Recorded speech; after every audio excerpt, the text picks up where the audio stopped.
Oh, hello. Grazloth. Hi, friend. How be you?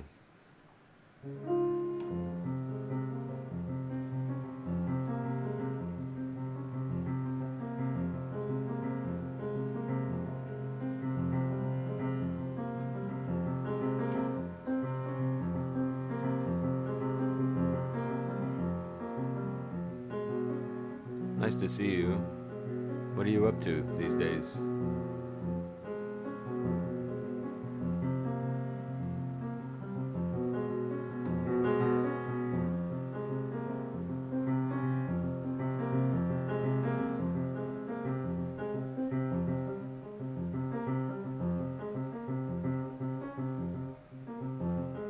Really? Everybody's playing it. What's it about?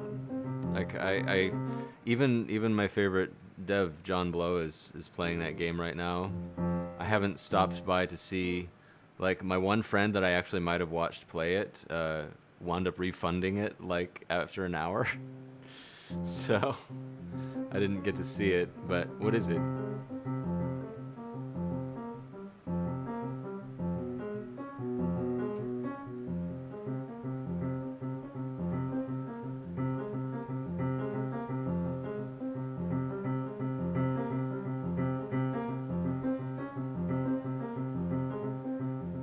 Oh, it's a Souls like. Okay.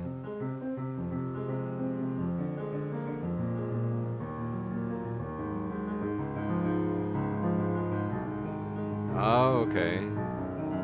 So we had Sekiro, and now we have Wukong. I keep thinking Wu Tang Clan in my head. Like Wukong.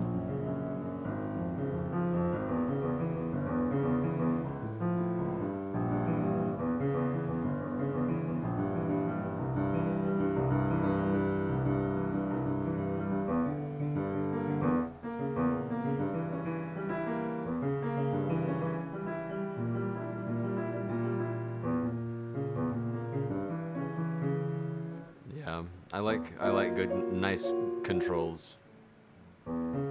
Is it like do you feel like a lighter character, or like, because to me all the Souls like games feel real heavy. I'm more of like a Devil May Cry kind of player where I just love the fast, fluid, nimble stuff. A lot of modern games feel really clunky to me.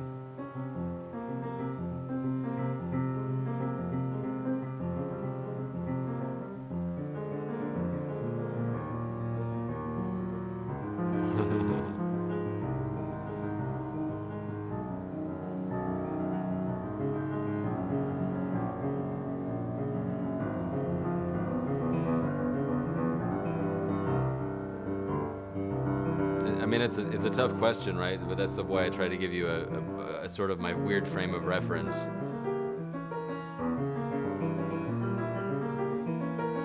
Like clunkiness was a big part of why I couldn't enjoy Monster Hunter World. That's very clunky to me. Gears of War. Oh my god. Like they just did everything they could to make you feel like you weighed 500 pounds. Less heavy than Souls. That's cool.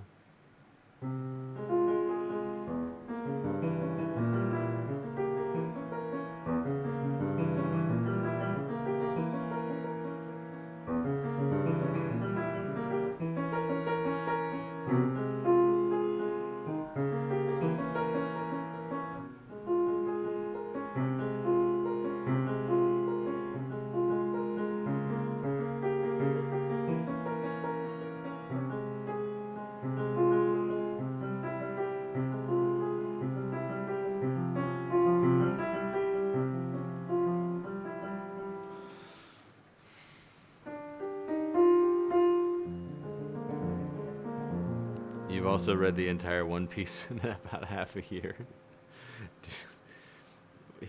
Did you then hibernate? Like, you can't have been sleeping if you read all of One Piece in half a year.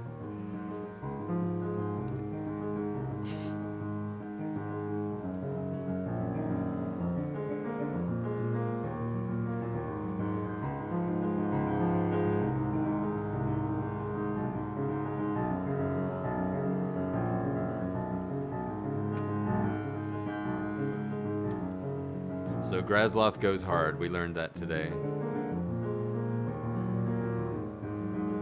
Izzy was reading. Izzy was doing One Piece, as I recall. She visited about it. Took 1 month break after 800 or 900 chapters. That's cool.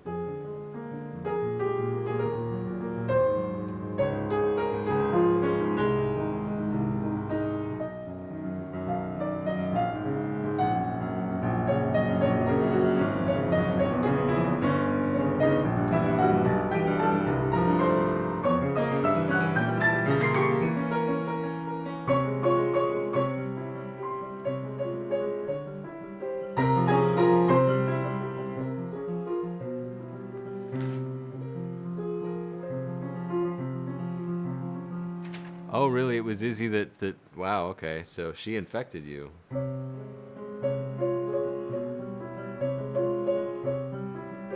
I'm almost just morbidly curious, right? But like, that's a life goal. I feel like, I don't know. It makes me think that my likelihood of dying before finishing that is stronger with that particular thing than with almost anything else I could get into.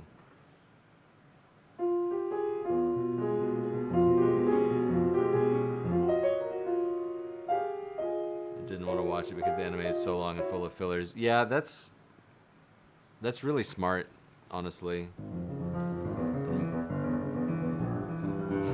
It's like, yeah, it's a different agenda when you're making an anime versus a manga, right? You're gonna get your time respected more by a manga, probably. There are less external factors interfering with production with a manga, right? Like you're on a deadlines and you have a certain amount of time to fill and or a certain number of frames to try to adapt. Yeah, where's the episodes? Yeah.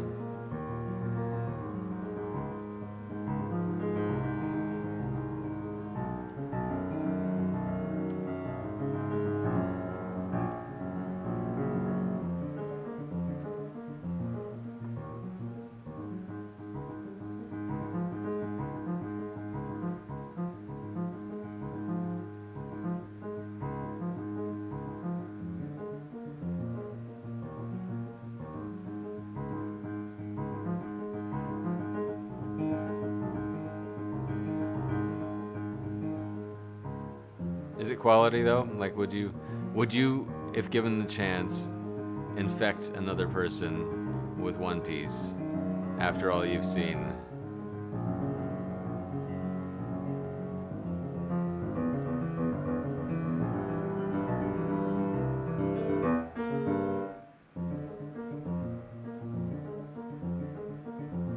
Yeah? Yeah, okay.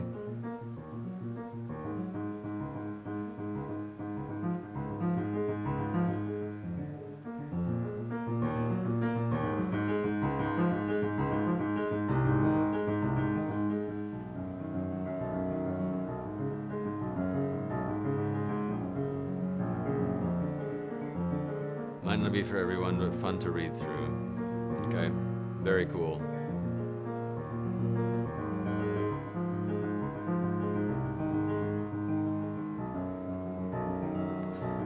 I've been doing BBC radio dramas lately. That's been my reading. I've been the Smiley series. This is a rather dark English detective series. Voice of Ruin. Who were you? It has been a while. What was your name? Pre life weirdness. Hey Reclusus, it is a long time. I'm glad the audio sounds great. I haven't been here to play for you guys nearly as much as I wanted to be, especially since y'all were kind enough to help me get these microphones. I have made some recordings though, and I'm working on many that I've got a few in the can, and I've got like 7 or 8 that I'm still working on. But I'm doing that in whatever like little bit of free time I have. Um, so like I'm making releases with them, but it's taking a minute. Oh hey Seneca, yes, I recall. What's up, Todovsky? I like that emote.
Well, what has everyone else been up to anyway?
SoundCloud Discord bot. I'm working on Opus 10 number 9. Just the bitchy bit.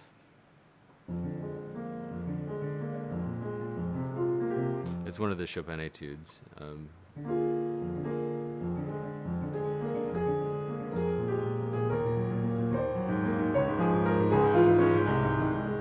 In this one, he's trying to teach a really unique type of hand rotation, so I have to experiment with a lot of different ways of doing the rotation in the left hand. So basically, that's what I'm experimenting on. Like, do I go over like this, or do I kind of do this kind of swoopy flexion, or do I try to move more laterally, which the answer is no. I use the Argerich? I don't use the Argerich. Are you talking about the fingering? I'm using Chopin's fingering.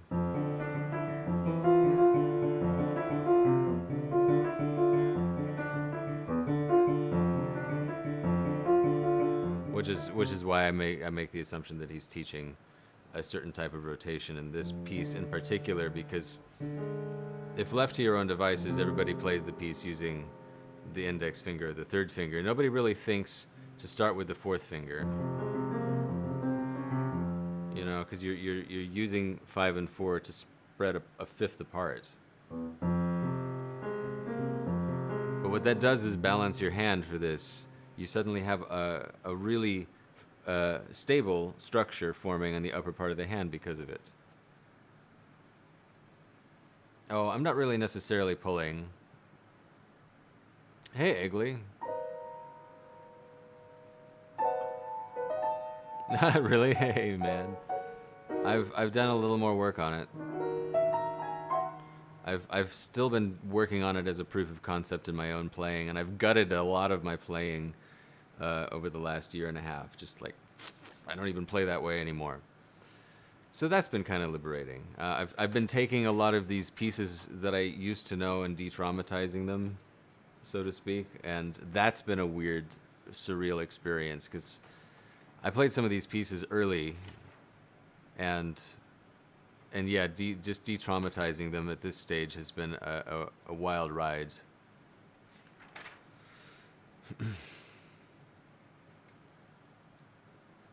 How have you been, man? I've seen that. Hey, thanks. I've seen that you've been streaming and have kept going, and you know, fairly consistently, man. But what have you been up to?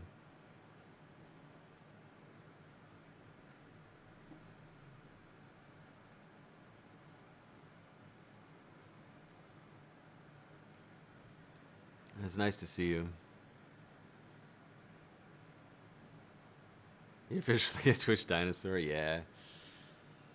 You welcomed me to this scene, didn't you?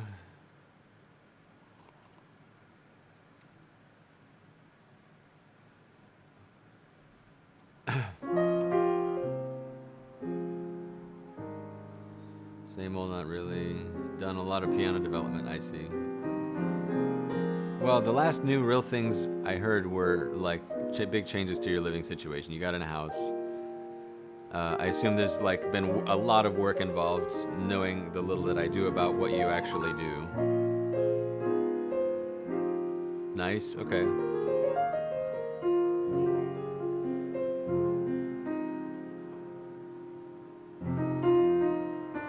Yeah?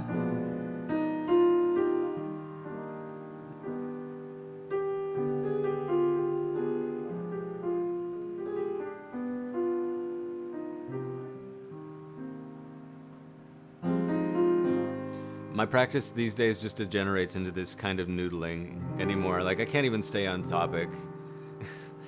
I just start wandering around at this point.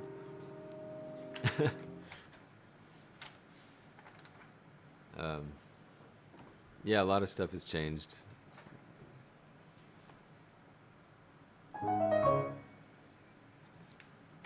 I did get it cut some time ago, like a year and a half. No, how long ago was that? I don't remember. It was a while. Every some number of years goes by and I have somebody chop off a foot.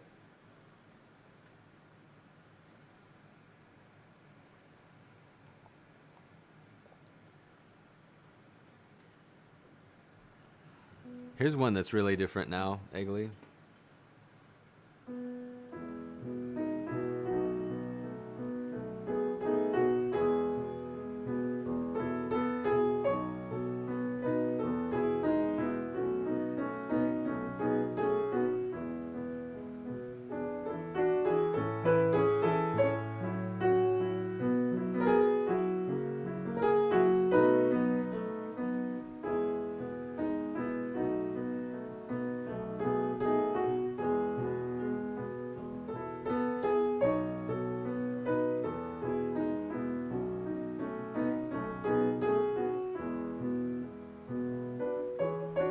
Hey, Plasma Strike.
I lost chat a little ways in here.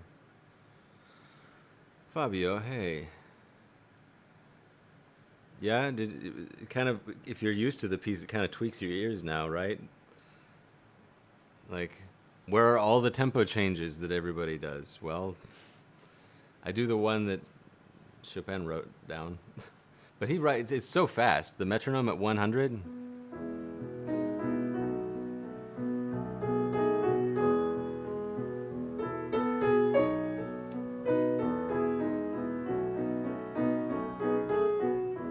I err on the slow side, and I have one of the fastest playings of it doing it that way too, you know.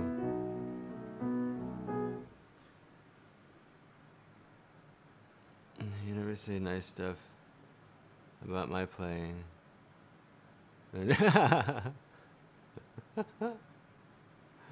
Invent a new and incredibly compelling take on Chopin etudes, and I might. I'm gonna be really smug and then just say piano playing in general. It's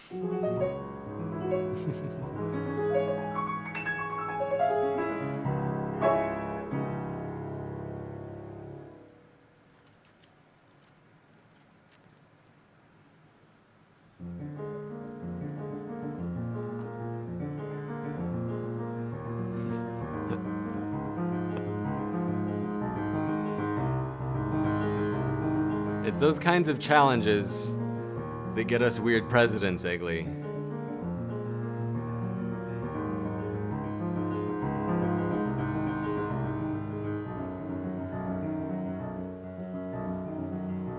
Thanks, Plasma. I'm really happy to hear that. I'm happy you're enjoying it. It's been something I've been working hard on lately.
So I work for the government now. I forgot to say that.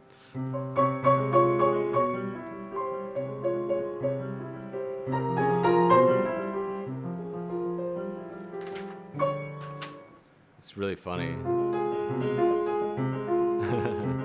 No, just for a county. Yeah. Keep it coming though. This is interesting. No, I'm doing audio visual for courtrooms, primarily courtrooms, but all of this particular county's buildings, which is a whole thing.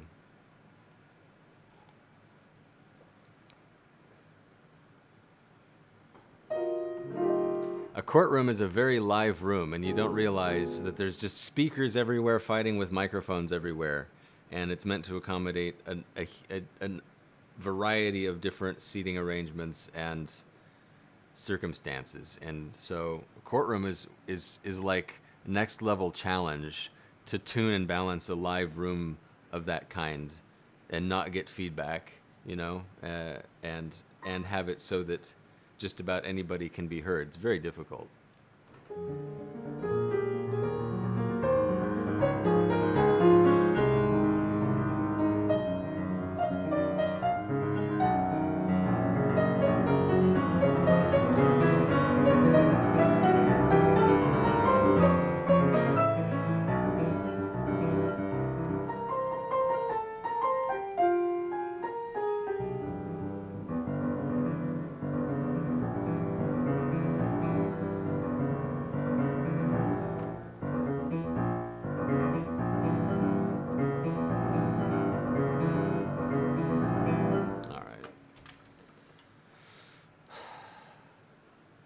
Every day I make up my mind in a different way about this fingering.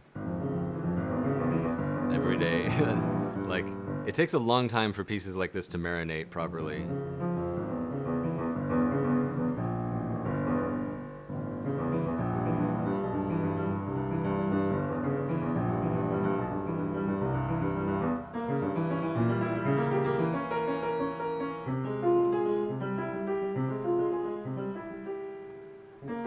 But yeah, so the only way to really like tune a courtroom is to sit in there and listen to it and sometimes tweak it while it's being used.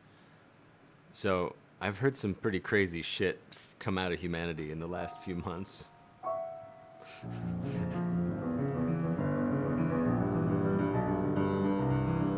It's it's certainly special, dudes.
How is Crispy? Yes. Yeah, they're saved on YouTube. You want to terrorize classical musicians? The best part is that I say hi to somebody in the middle. I think it was Plasma. Just like whatever. It weren't bad. I'm trying to do it better though for my recording. I was Crispy. How are you?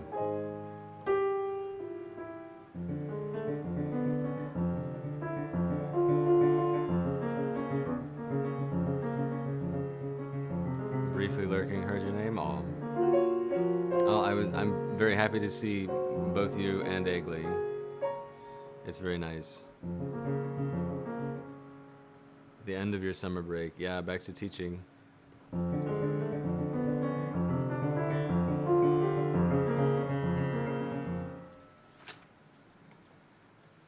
No, they're not doing that at all. This is literally, there's no recording being made. This is literally so that people in the courtroom can hear each other, and so that like fewer mistakes are made, clear testimony is given, and it's literally still the court reporter though. Like we're not going to be replacing court reporters with like AI anytime soon, because a word is too crucial. It has to be a human trained thing.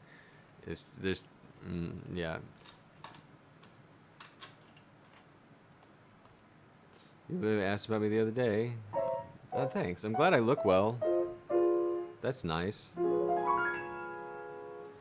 Yeah, like that was up and down for a couple of years after I quit streaming a bunch. I'm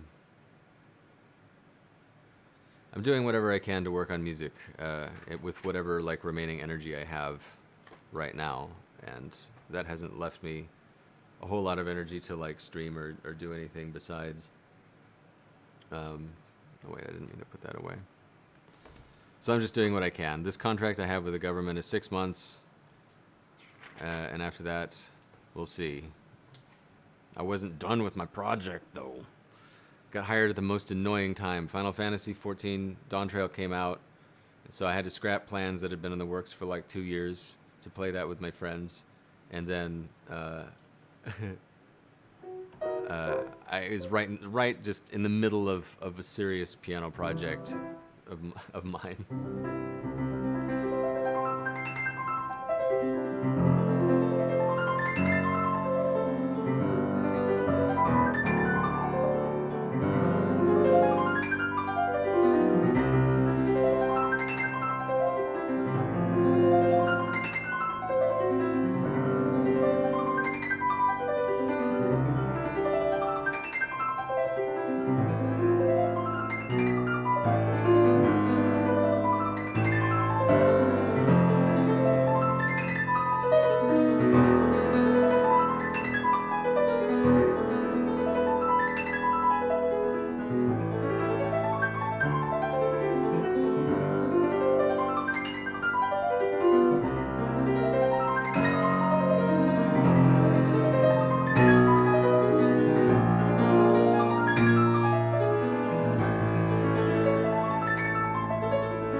Could be a cursed warm up.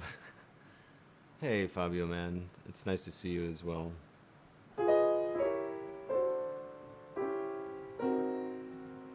I've had, it's been a lot better since we chatted for me the other day, so it probably helped. So thanks. Contra, what's up, mein Doppel?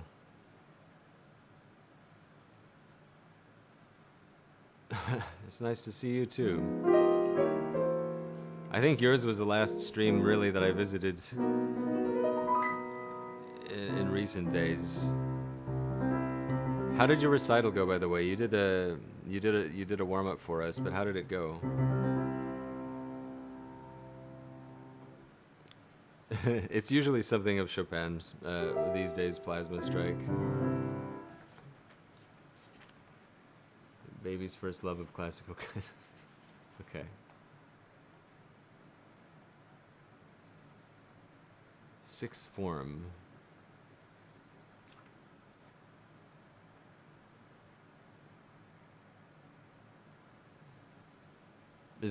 What is that form?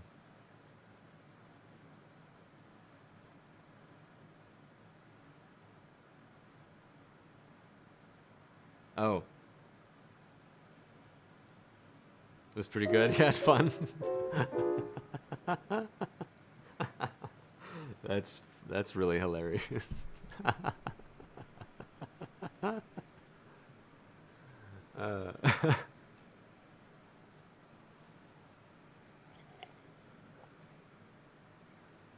I can imagine you sitting here thinking, how do I feel about this? 10 years ago. I know it's weird to be getting old. I'm spending increasingly more money on supplements and things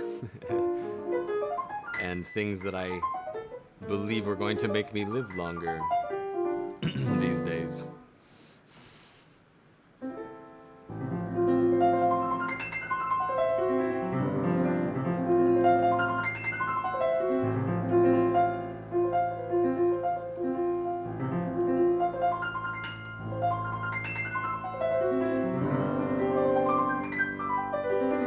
Cursed is the next one of these.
Such a bastard, this one.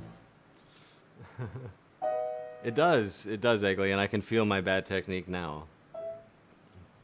I can feel it. I had this piece really good before I had to take a vacation and then got this job that I have now while I was on vacation. Like, I put this piece in the can, and I finished editing it like a few hours before leaving for the drive, because I was like, no, I really want to finish this. Life could freaking change, because this happens with me. And of course it did.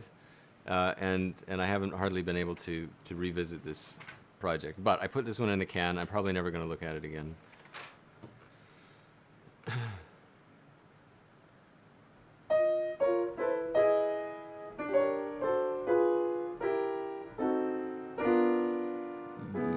Birdman's Cage of Wonders. Birdman.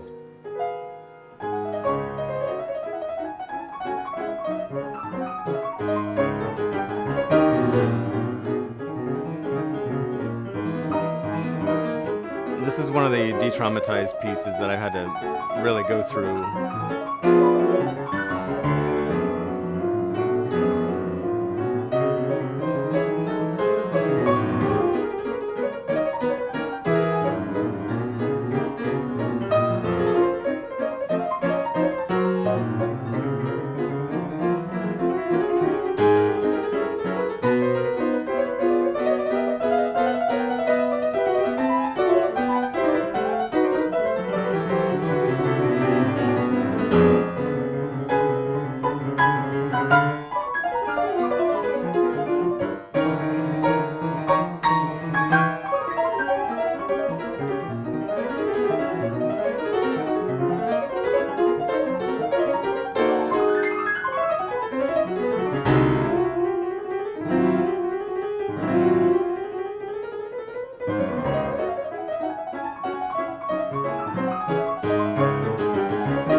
Very high. They're sideways. They're a lot more sideways than they are high. I'm playing like this.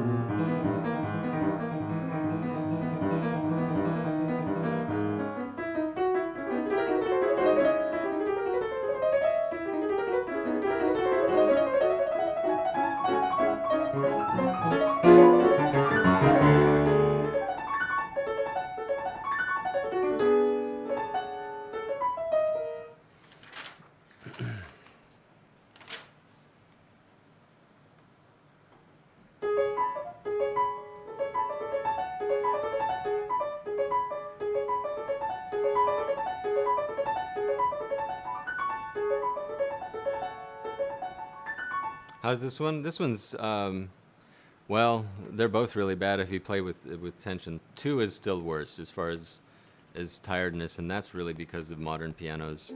Like, Opus 10 number 2 is one that did not scale well. Chopin's pieces scaled miraculously well with modern pianos and things generally, right? There are places where that falls apart in his music, but it's only like less than 1% of the time. Opus 10 number 2 is one of those.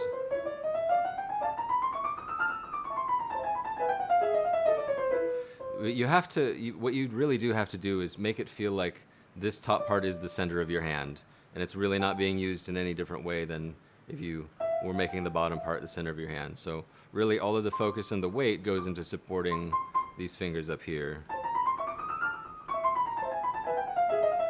It's Targus. Hey, friend. Scaling differently with modern pianos. Well, they're bigger. The keys are larger, physically larger. Chopin had slightly smaller hands than I do, and it's clear from his playing, from his writing, that he could reach some 11ths pretty comfortably, right? So that's one of the things. The action is a little bit deeper. The black keys are up a little bit higher, right? It's really just, you know, got supersized a little bit, and the action is heavier. So when you're dealing with this kind of thing, you're trying to hover it in that space between touching the key and getting it past the halfway point with just the right amount of force to trigger the mechanism.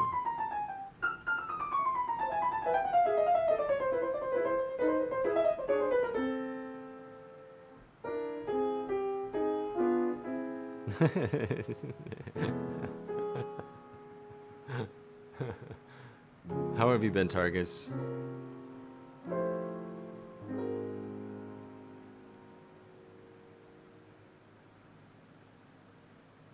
Where's my Targus emotes? I can't find my emotes on phone anymore. What the hell? I guess that just doesn't exist anymore. Whatever.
I'm going through a few of these. I'm not going to spend too long on the etudes because, like, the main thing that I want to work on is actually the Polonaise, the A-flat Polonaise. Of all the pieces that that are interesting me right now, it's mostly that one. So I want to get to the Polonaise, but I need to touch on a few things.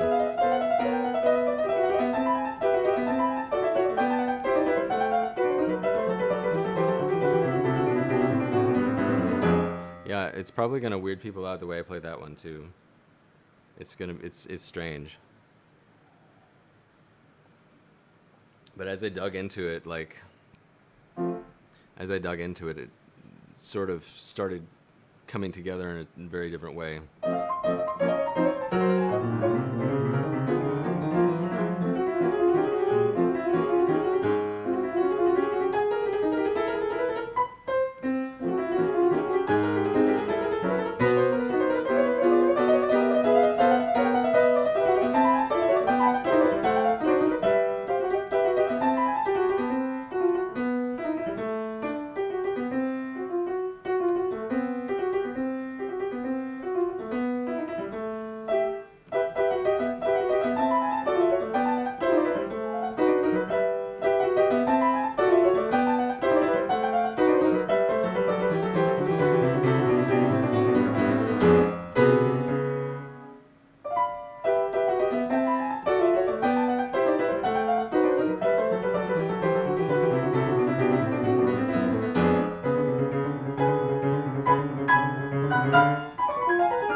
still working out my black key thumb crosses. It's totally doable thing, by the way. And in some places like this, it's probably what was expected.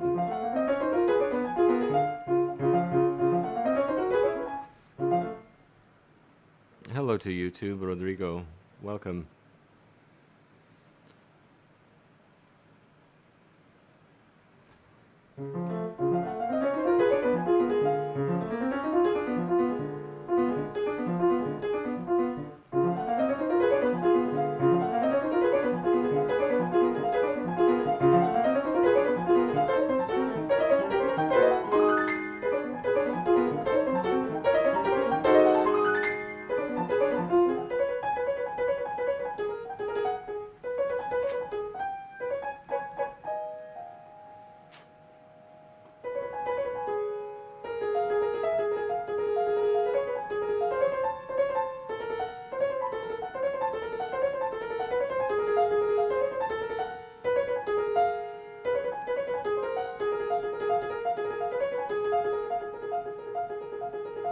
If it would actually fit between the black keys. It's something that I don't know what to do with my students that have this difficulty, in the extreme. Because I have had some, and they wind up having to curl in some ways, and I'm like, but it really is the only way. The best thing you can do is get them to stand as vertically with the finger as possible, because if you play forward on the nail, playing forward on the nail avoids a lot of that, right? It's a little bit more, it's not going to puff up like a marshmallow if you come across the nail. I just don't know what to tell the students. With a lifetime of cricket and labor, yeah. Seems pretty terrible. It's not great. Enema bass. Petrov said he played with his nails. Yeah, I mean, so there's no way around it in a lot of respects, Like, those types wind up doing a lot of this if they know the trick of turning sideways. They wind up doing a lot of this. Rachmaninoff did a lot of this in order to compensate for it,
It's about like that, isn't it? Hey, welcome home. Aaron just came home.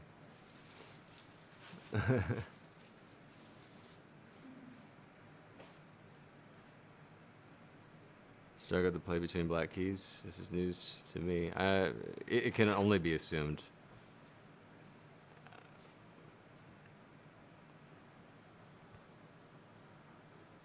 He did have longer fingers than most, so like thin. He had thin fingers, but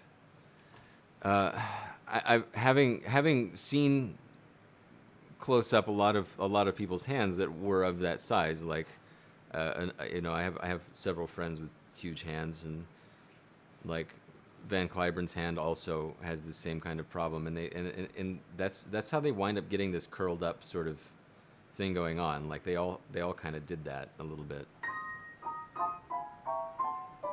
Thanks.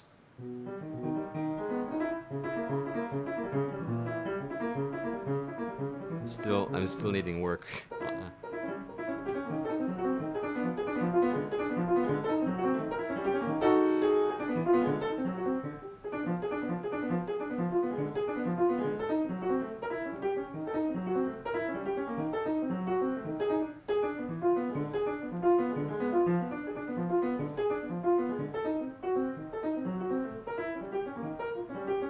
I know, right? That you read me.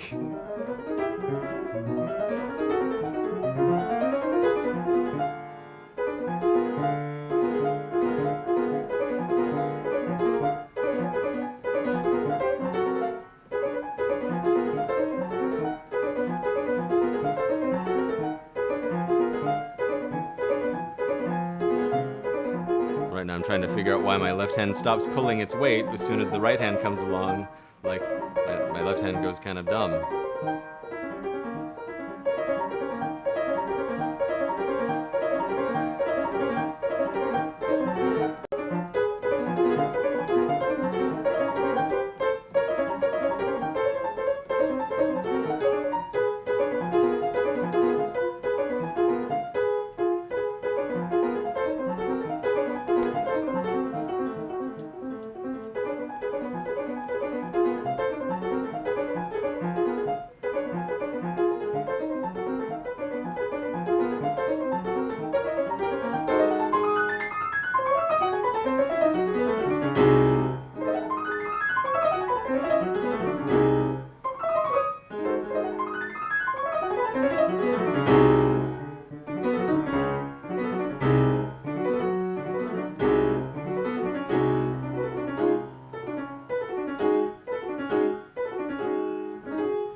Right? It's pretty cool, right?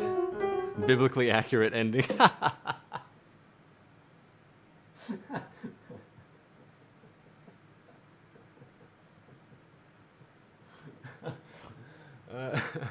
That's some funny shit. Yeah. Well, it's not. The flood is not of pedal. Let's put it that way. I've removed pedal systematically from like all of this. Opus 10 number 2, no pedal. This has like a little bit of pedal, just a tiny bit of pedal. But I don't bother. Like for whole pages, I just don't even bother, right? Like.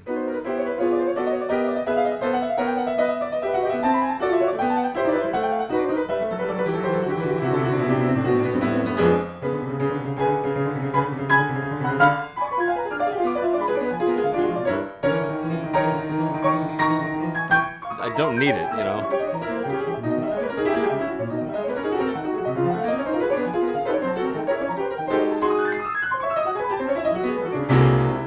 I think I touch it there.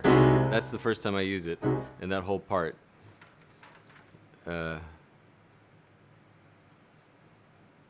Yeah. I'm right now using too much. Still.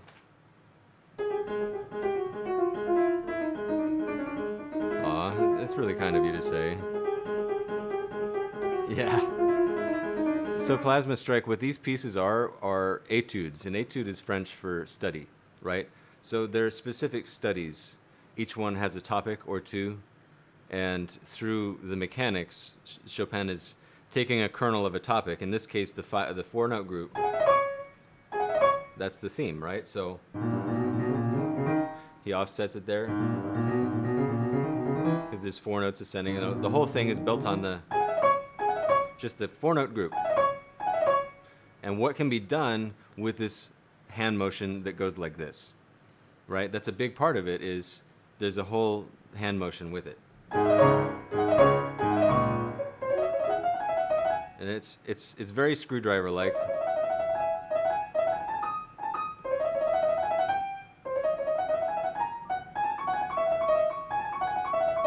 And you start to notice that the same motion is used as for this.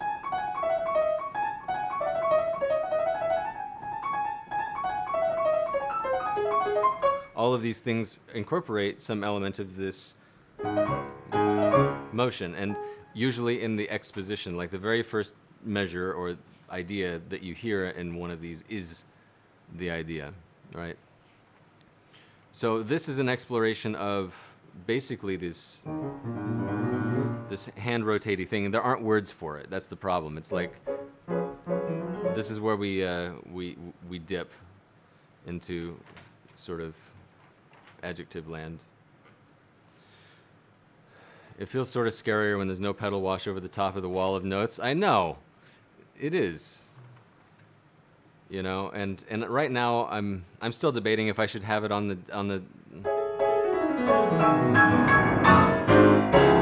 You know, if I should have it there. If I'm going to add it anywhere, it's going to be there. Chopin doesn't write any pedal there, but it's kind of startling if you go into that.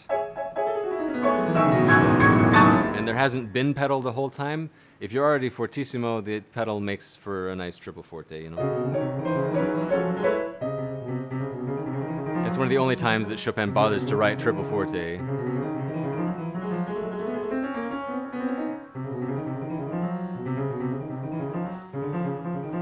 And a lot of my rehashing this piece had to do with do I cross over here, or do I take things generally as 4 3 2 1? Like, it was all about just the different patterns he gives you, moving in and out of the black keys, and what state of crossover is your thumb, and you're doing this turning motion.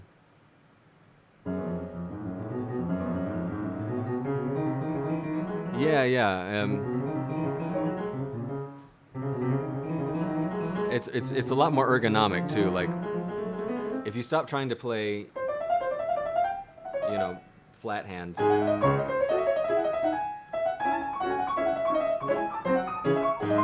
I can't even do it anymore, but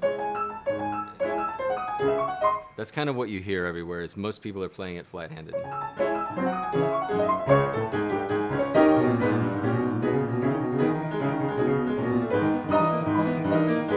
And a lot of these motions you can't do them if you're playing flat.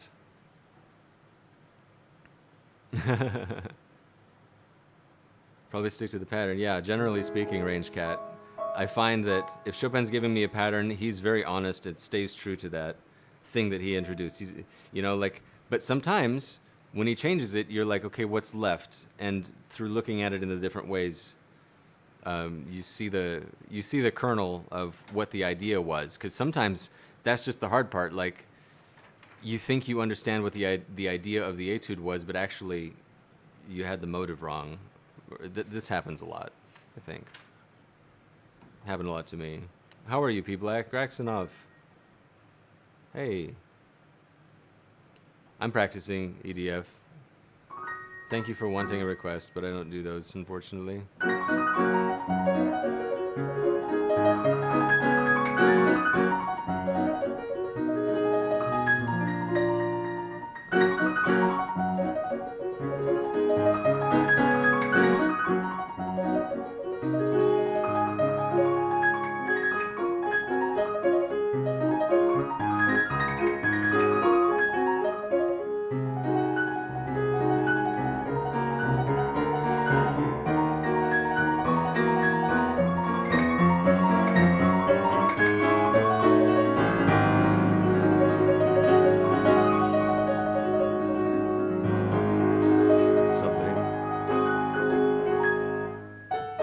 I don't like it.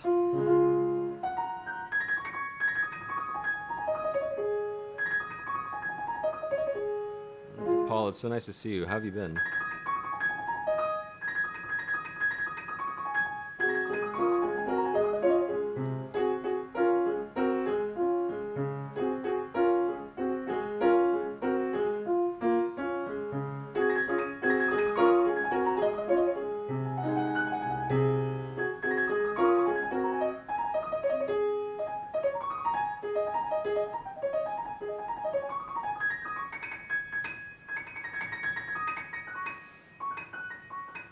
I don't know. Let's look at it, Eggly. I haven't really worked on this piece. This is one of those that's, I learned an old way a long, long time ago, and I'm gonna have to probably go through it. Maybe not as much as the other ones. It's probably not as deeply ingrained as like Opus 10 number 4 was.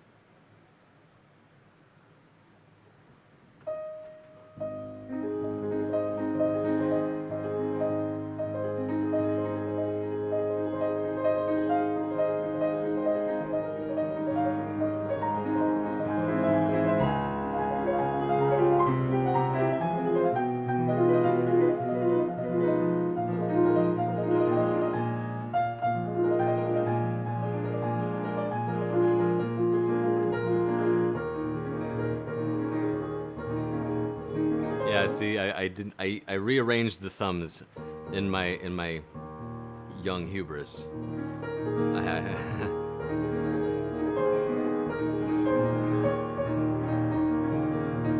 Yeah, I wouldn't be able to learn enough. I'd spend an hour straightening myself out and come away with nothing new if I sat there with this one right now. The feel when you rediscover your old muscle memory. Dude, it's a nightmare, Contra. It takes me right through old mental states and days I thought I forgot. It's in there. It's like I remember where I was. I could smell the building of the feeling of this tension.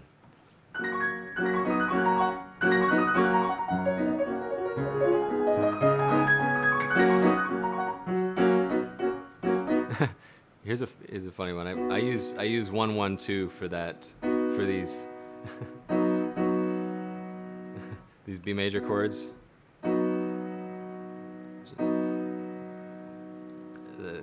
I don't know that it really helps anything. I think it's fun though.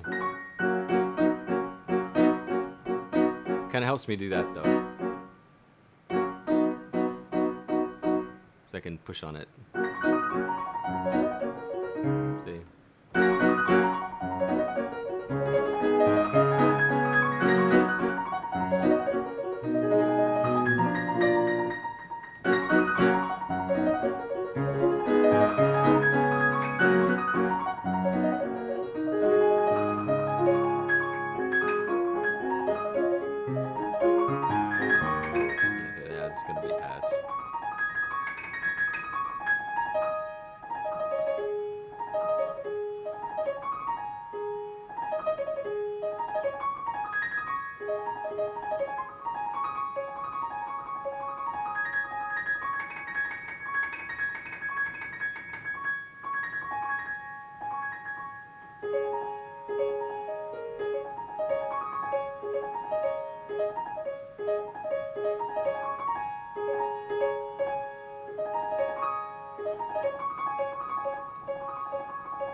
Double thumb, you like? Yeah, yeah, Voice of Ruin. Yeah, yeah. Well, I have too many thoughts about that to launch into it. But yeah, it is a cheat code. You can use it a lot. It's really applicable to just like anything up here. Anytime you have a blue key, a black key that crosses the gap here, you can do that. But if you just use 1 and 2 on those triads, then you have all this space.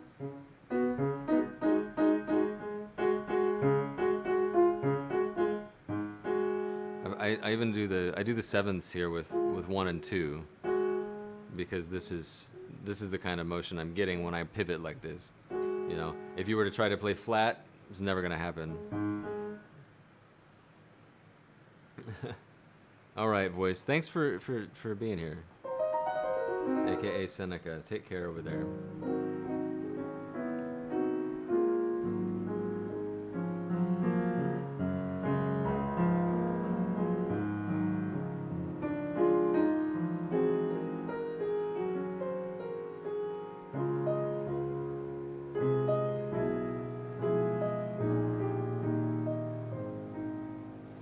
I'm gonna have I'm gonna go refresh my tea. Be right back.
Yeah, totally.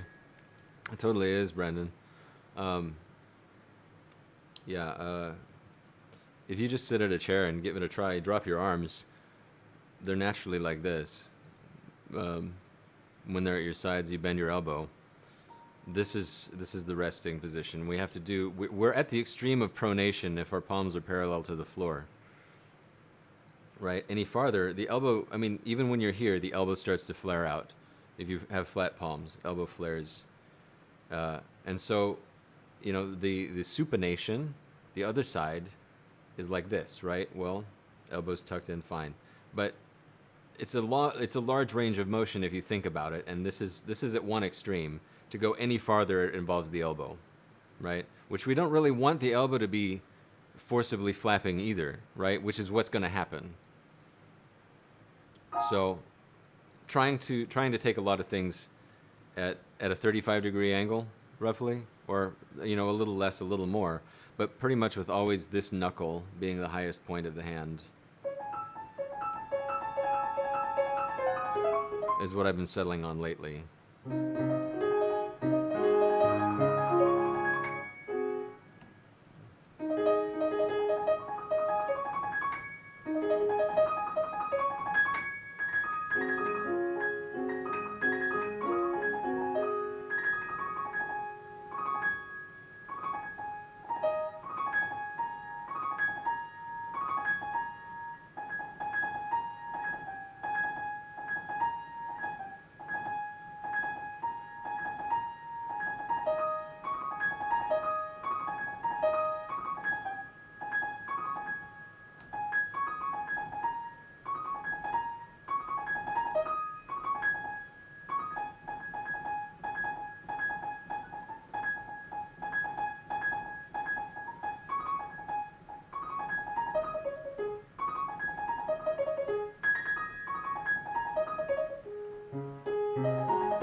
it's Jinjin. Hello. He's been playing coming up to 2 years. Self-taught technique and posture is bad. Well. Right, Eggly. So nice to see you, Jinjin. Hi.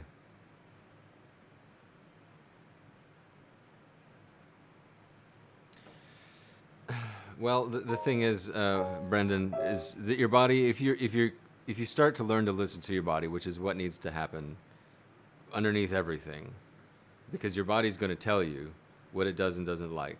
And we can tense up and forget about a lot of our pain a lot of the time. And I think it makes it harder for younger people who feel less pain, whose stuff is working better, to listen to those little tells until the pain gets a little bit louder, And it's you have to think of it as an athletic thing. It's a sport.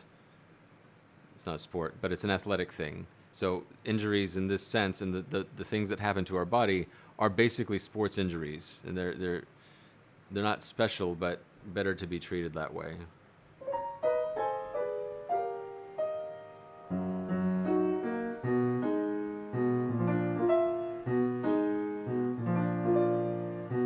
How are you, Jinjin?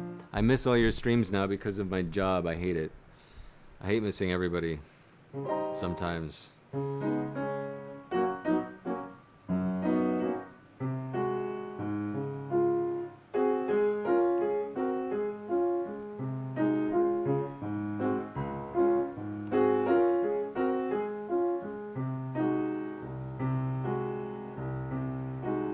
The real story in this piece is when you start looking at the staccatissimo in this section. That's when the weirdness starts to show up. Like, what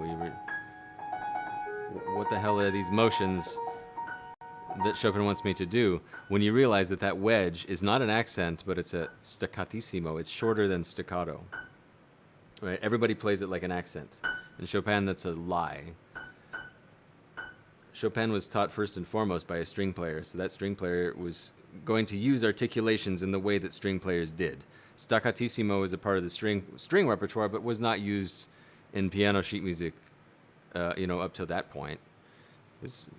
Strings have just so many articulations that they'd already built up over time. So, learning from a violin player, Chopin was getting articulations that were like violin articulations written in his sheet music all the time. And so that's how that's like, knowing that little bit of background, you stop treating the wedges like accents, and you just get the hell off of them like this.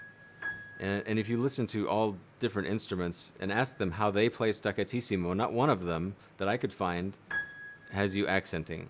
It's just shorter. Pianists don't understand this.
This is my nemesis for some reason. This left hand is my nemesis for this piece. It's probably something I'm doing wrong. Probably.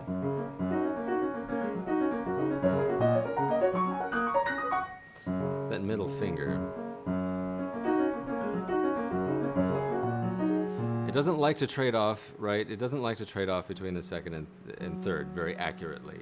But I wanted to use the third finger for the fifths and the second finger for the sixths, and that's really just not working. So I'm wondering if I need to take a hint from this at this point and just use 5-3 to stretch the sixth, because he's really showing me that I should be able to stretch a minor ninth between 5 and 3.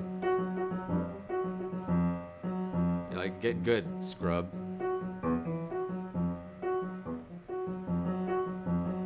Right, so it's very possible that I'm just doing the wrong fingering.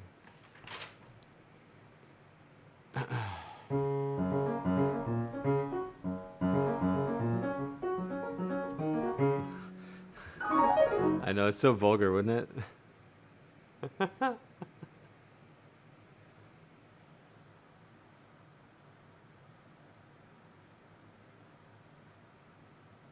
Tried glissando left and straight right, didn't work out, but it seemed interesting. I did try that too. I tried a whole number of things there just to play around Range Cat. It's cool that you do that.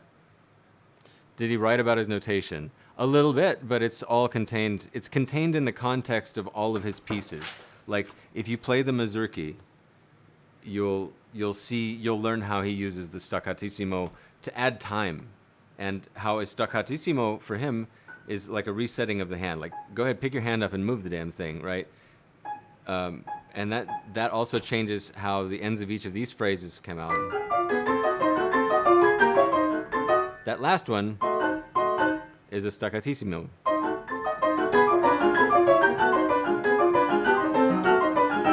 Now suddenly you can feel that they're in groups together, which is kind of nice. Because you have a clear lift of the hand to the next one.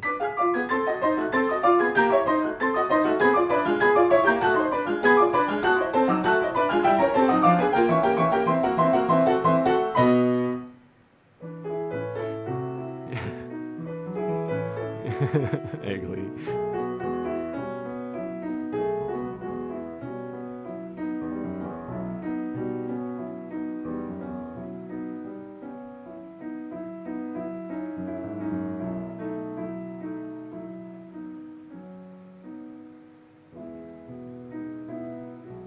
What, these? It's diminished pattern, right?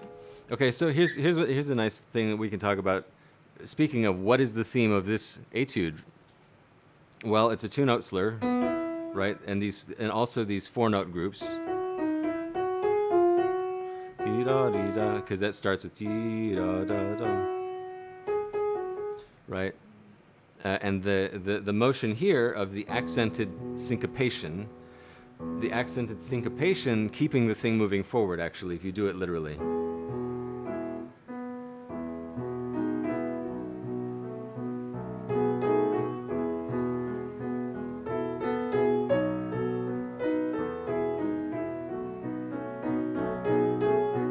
You don't need to use the pedal either, which is that's the other thing, is when I dug into this, I found that the pedal wasn't necessary, and it sounded much more intimate without pedal.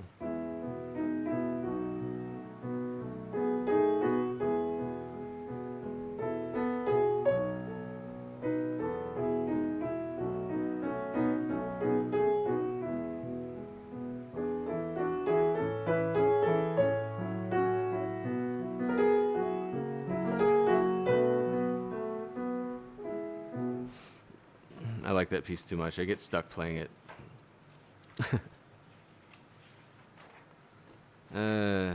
This bastard. Are you playing deep into the keys to obtain finger legato? My finger legato comes from a supple wrist. No, I'm playing deep. If this is deep, I'm playing up here.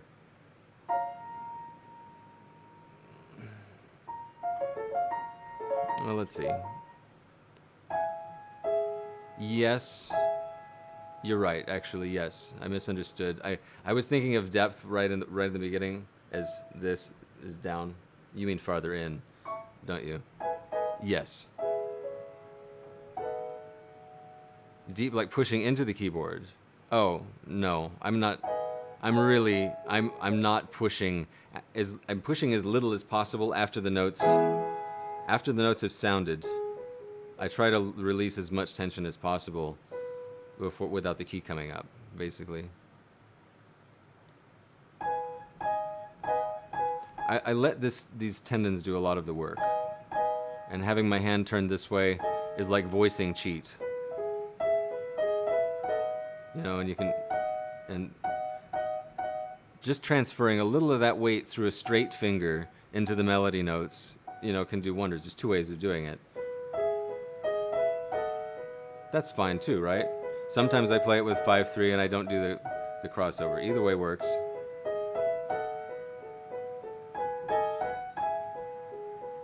But if you don't turn sideways like this, you're not going to have much of a chance of reaching most of these. But if you do allow yourself to turn sideways, you can play a really fascinating kind of legato, a new legato.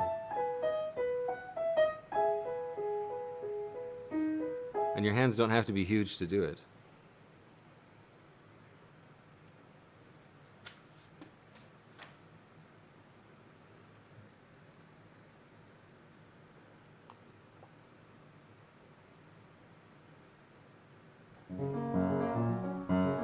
So back to my,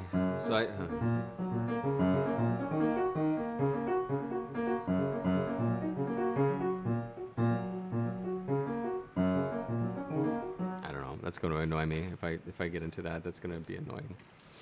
I don't want to do it.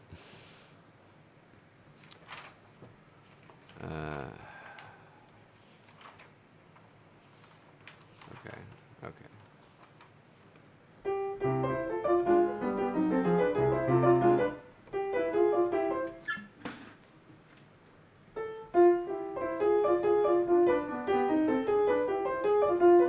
This release tension when pushed gets you.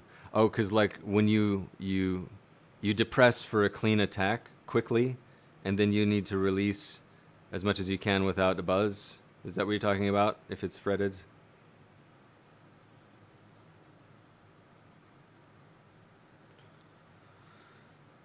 6 foot deeper than they really are. I had a teacher tell me that I should just visualize an eyeball in the palm of my hand so that I could see, my hands could see where they were going. But teachers say a lot of things.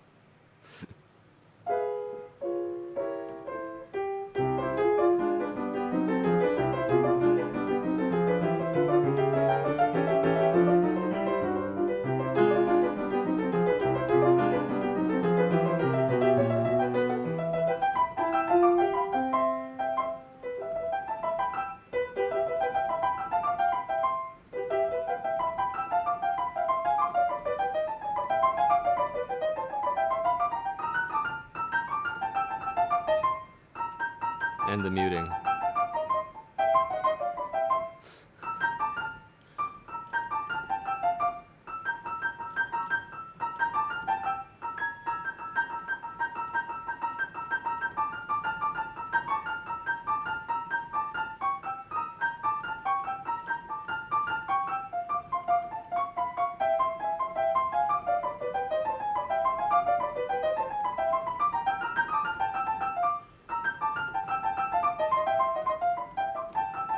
This study is very interesting because it comes in a pair with the one before it. This one, very much extrapolate on the same idea. But if you that idea though has to do with hand position and how these things get accomplished, where you can have these crossovers with the legato top line like.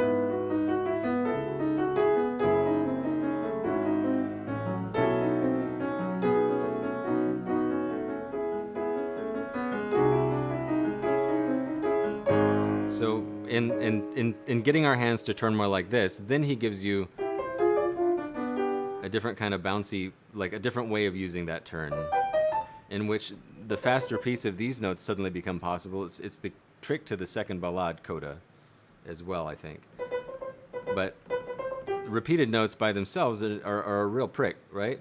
But while you have the legato thing going on up here, the two things serve to sort of balance each other out.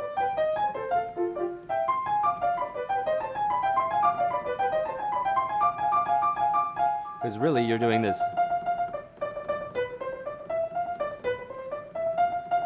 And it's a nightmare to play that by itself, and it's also kind of a nightmare to play this by itself. Like, these are not fun, but somehow when you put them together, this combined hand motion allows you to do both things.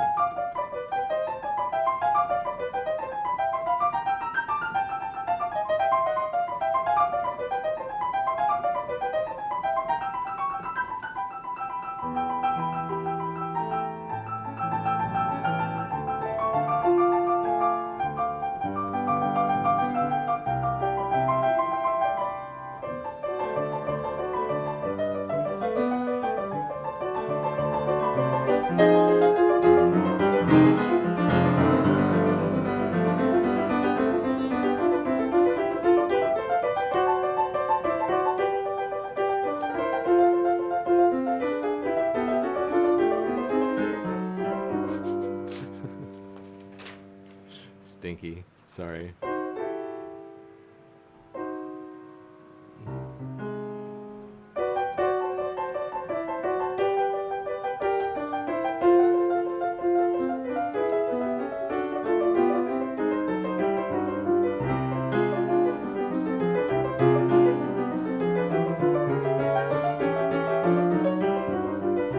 Oh, also completely forsake pedal. No pedal in this until I get to this part actually.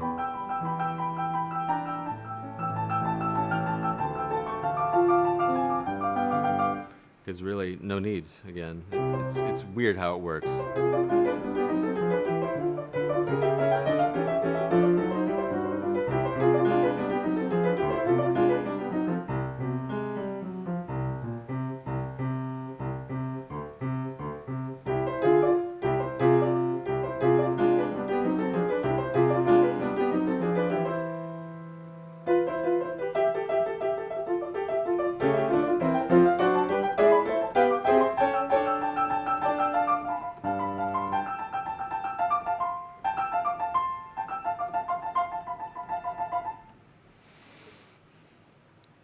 I don't.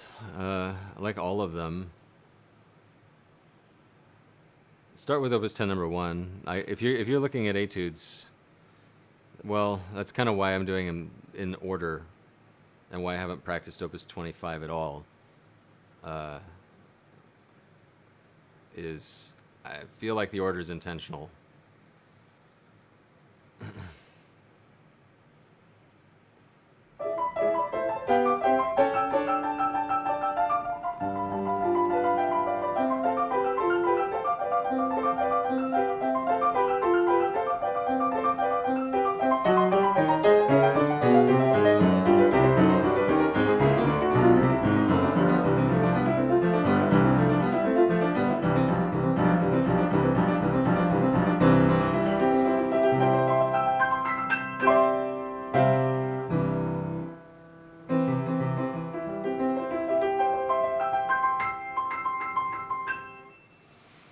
This one.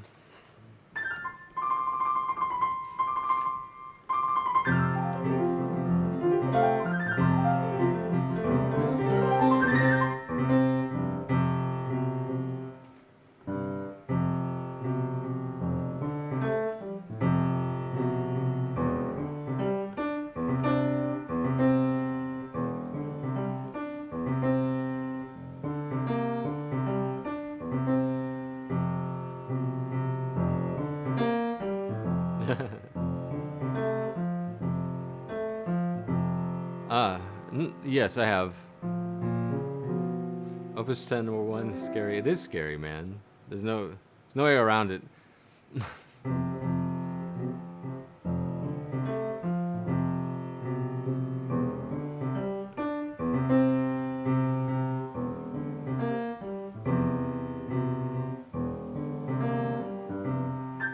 What I find interesting about Opus 10 number 8 is that he accents each one.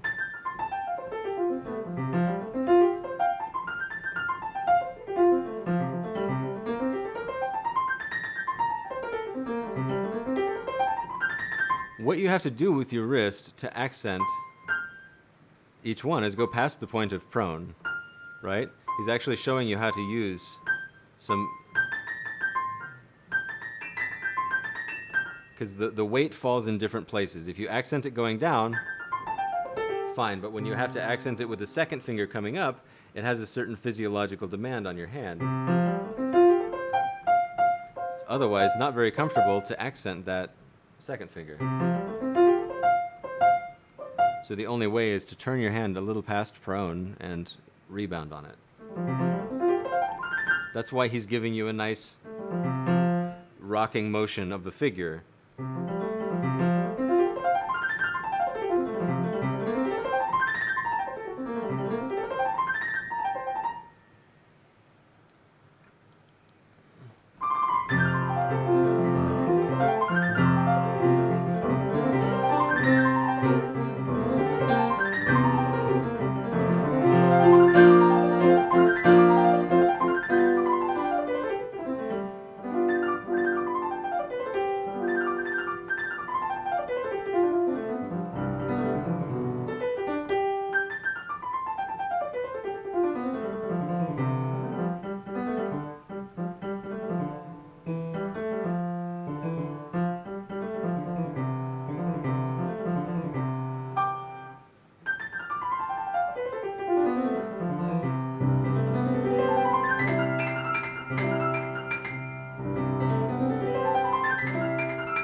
Yeah, I was doing 2 downs. There's something wrong with my wrist motion on that.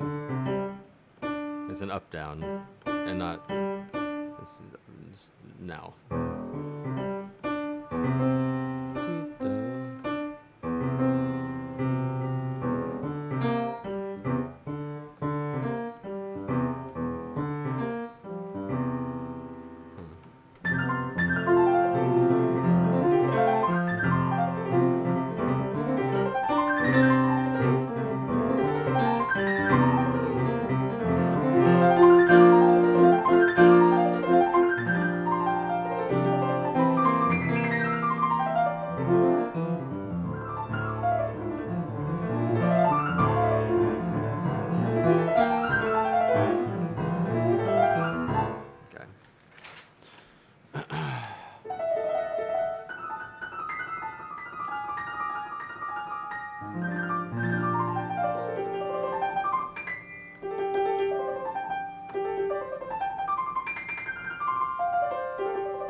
I might have to change that fingering.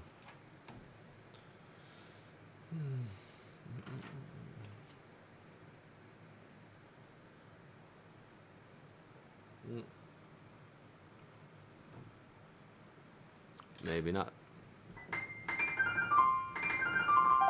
Chopin he bothers to specify there to use the fourth finger.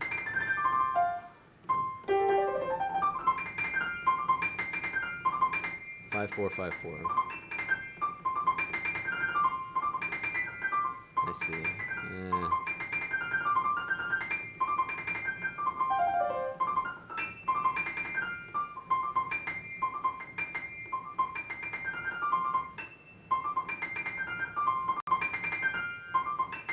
So maybe there's another way to solve the unevenness problem.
The patterns in this one suck for memory.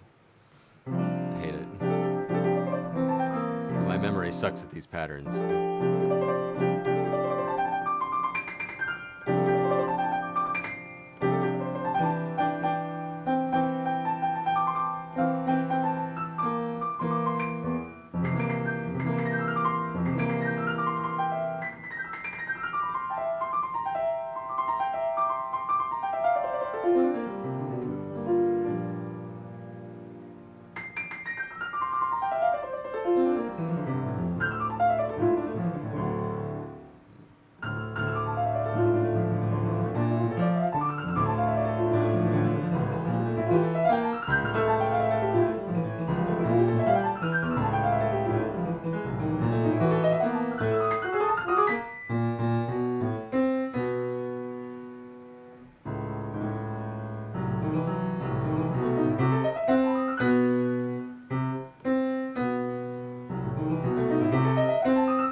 By the way, this is where he introduces the thing that the ninth etude does. He starts introducing this kind of idea here.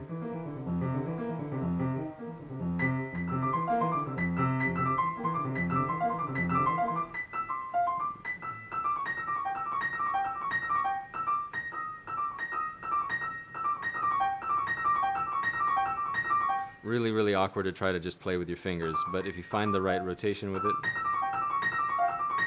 you really think that this 5-4 can't work at first, though.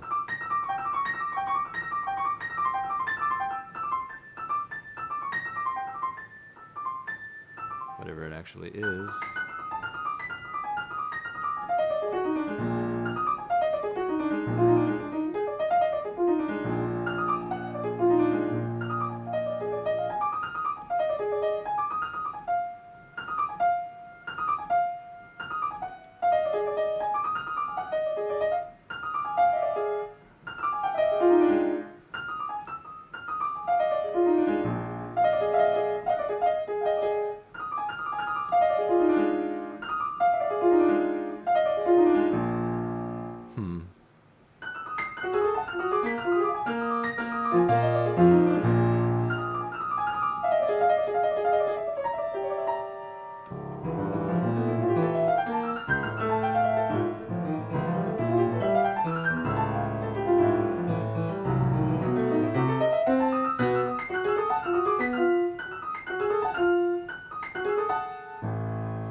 Okay, at this point I want to stop playing etudes.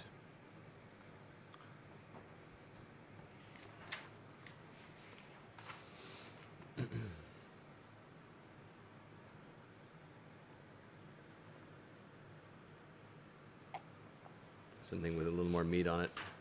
At this point I want to sell my piano.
I don't like it. Izzy, coffee. Hey, I was hoping to see both of you. Just woke up. Well, good morning. This is it's a hell of a piece to wake up into.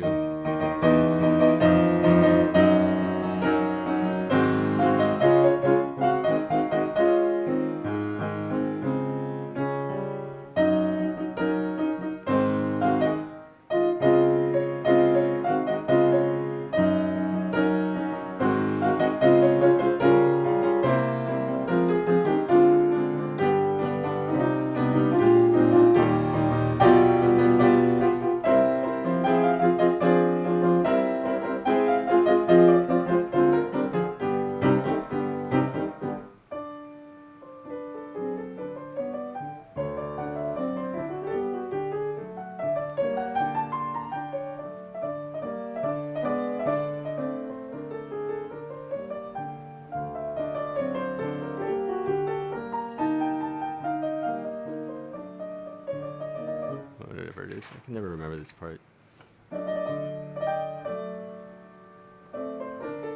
Yeah.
So some new ideas in this one.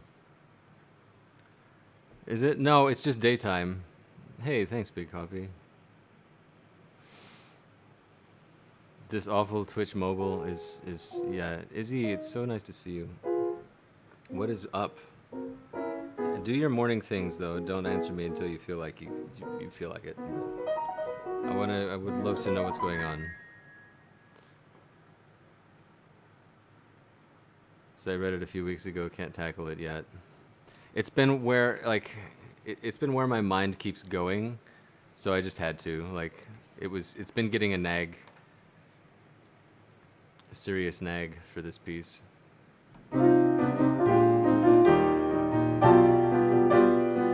Right now, I'm really just trying to keep it in tempo.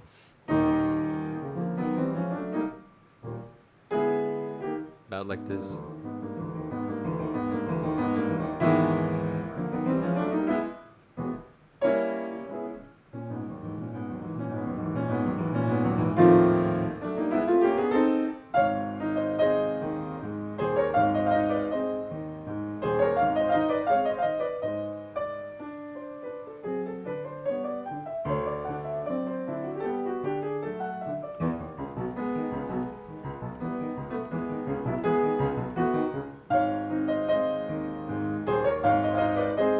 So there's a little wiggle room.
It's nice to approach from a point of accuracy and understatement in general. Yeah. We don't realize sometimes, though, when we're overstating something, right? Like, oh. Like, that's the trick is, oh, was I indulging? You know? Because none of us really want to. How do you find it? It's like invisible until you see it. It's weird.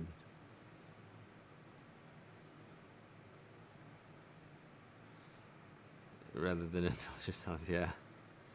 Dude, it is. This is a piece, and I was talking earlier about how a big part of the journey with this piece is de-traumatizing it.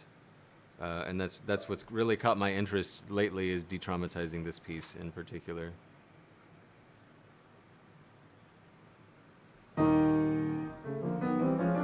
It needs to be just very unassuming, you know?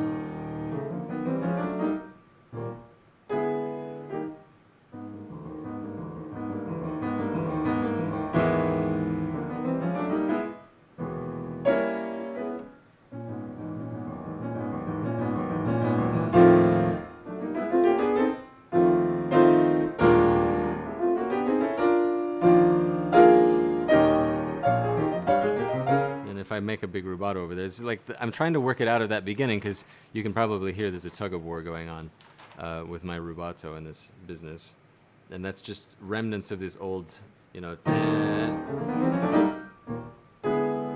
way that it was like. Well, it's nice, you know. It sounds like Kissin or Argerich, but.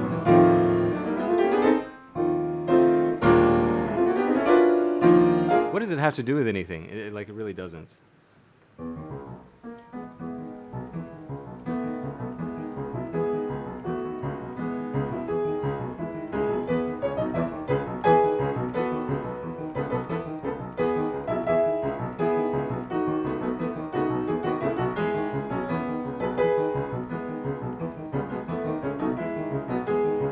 And the first thing I had to do with this section was get the pedal out of there.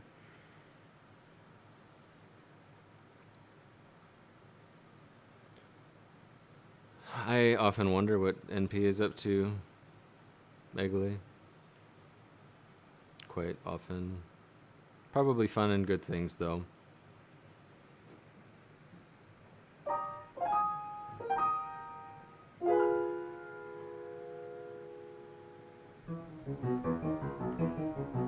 And I noticed the really fun thing, and again, like there are little tidbits here and there that I read in one of my research rabbit holes that Chopin would have students count these polonaises in 6, generally speaking. And this one being probably the slowest one, arguably. If you're looking at his tempo indications, it's going to be one of the slowest polonaises, if not the slowest one that he wrote.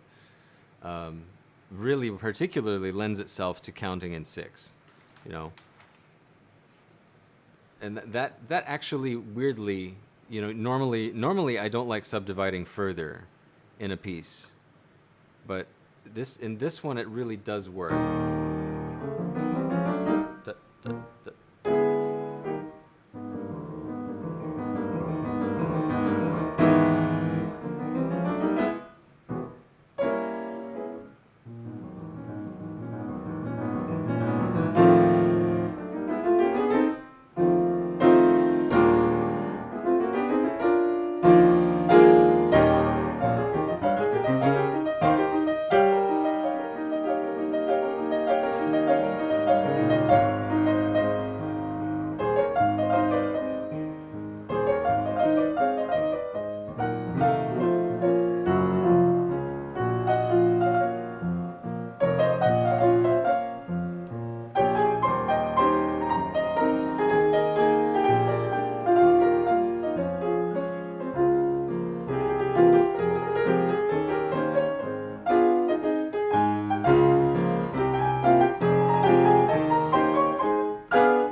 That's another thing I caught. These runs are not in the places that you expect them to be. After having heard this forever, I started trying to line up beat 1, you know, where it's actually supposed to land, because I thought that maybe after this, we really want the Polonaise rhythm, yep bum, bum, to come in, you know, bum, yep. That's the Polonaise rhythm being really present and strong. It's the strongest it gets, right? So I thought that really, whatever happens, this has to land on 1.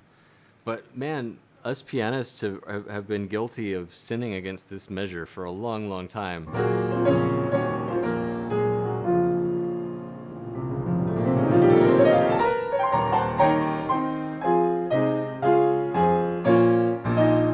You see what I mean? It's the same with the other ones. Everybody gets here like half beat early.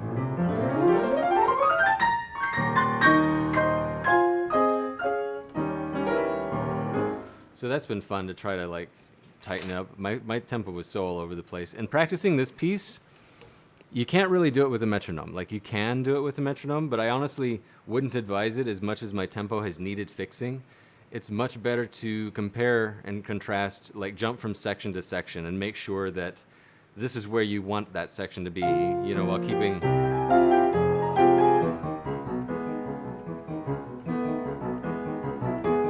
And then by kind of cross-referencing each section with each other, it...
And for those of you who know the score to this piece, you will notice the way that I'm reading some of the things differently.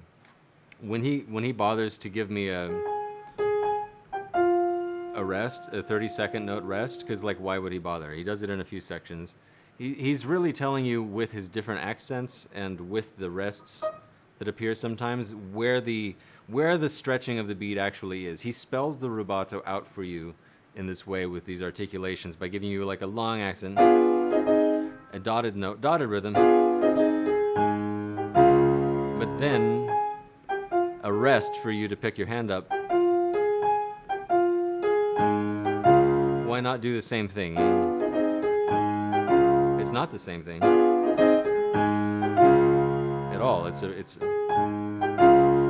a little more rubato. The same thing when we get up here. Usually you hear the,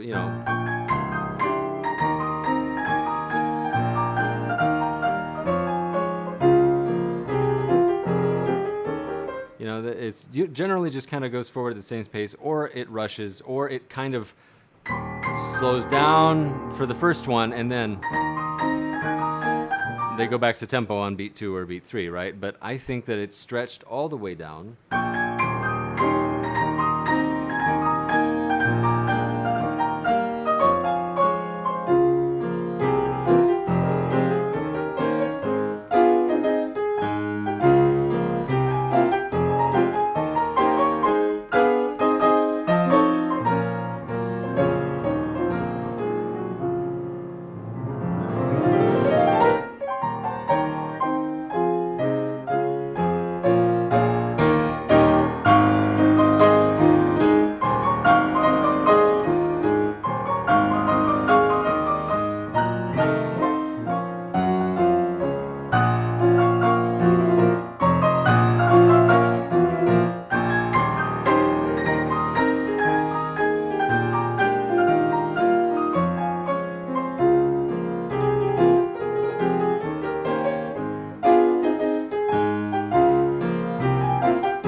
Does it again here.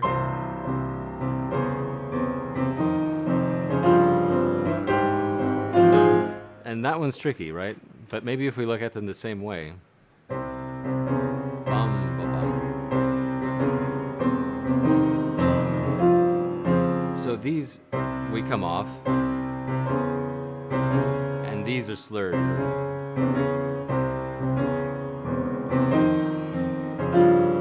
It's hard not to do it backwards because that's how I used to.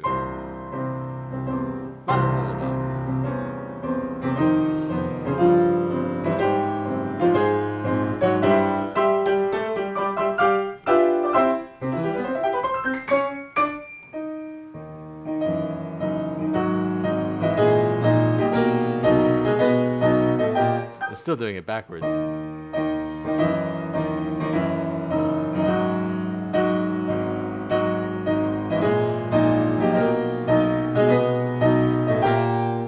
It's so weird though.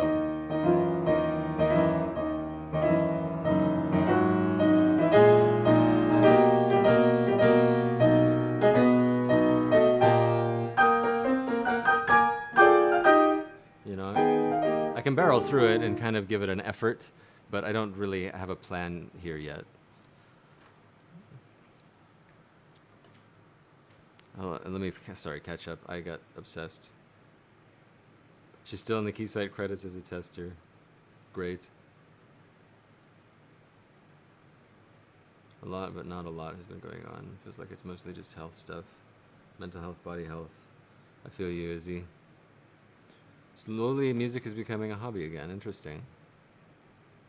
I wonder how that's been treating you. What have you been hobbying at?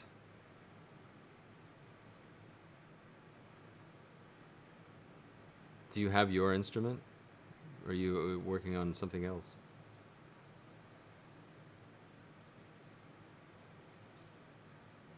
Need to shed dozens of pounds. Broke my Switch 2 days ago trying to DIY replace the battery, so my best time to capitalize on the lack of distraction.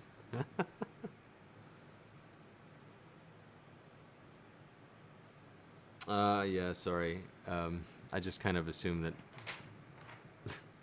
like, oh yeah, if you know the score to this piece. You know that part in La Traviata?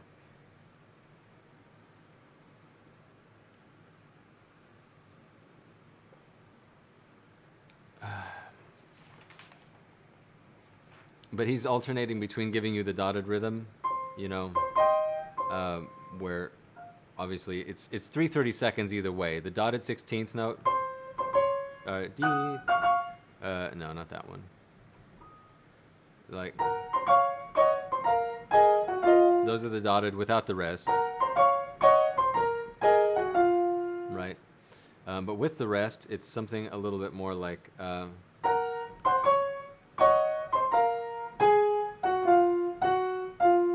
There, it's a lift of the hand entirely.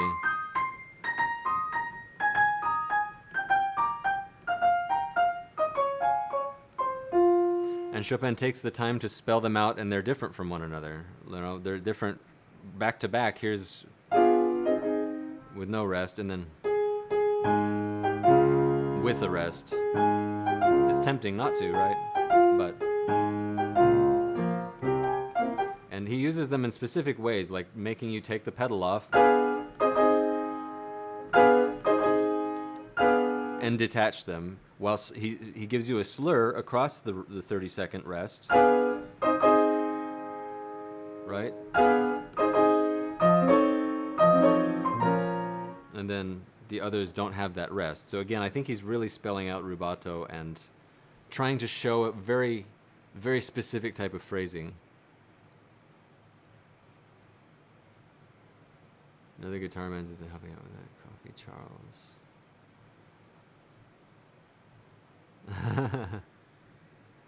Yeah. I feel you, Egley. I when I quit streaming, I gained and dropped 50 pounds. Just kind of like that was a thing that happened. Oops. Again, here we go.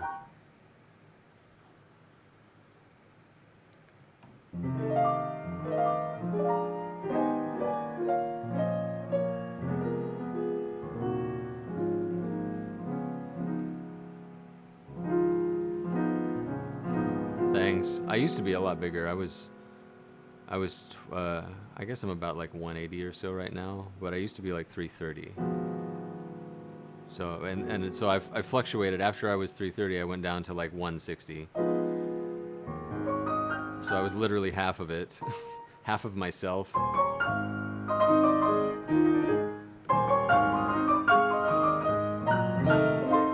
I can't target the weight specifically. I have to target the lifestyle changes that I need to make to change the weight, and the weight is like a byproduct.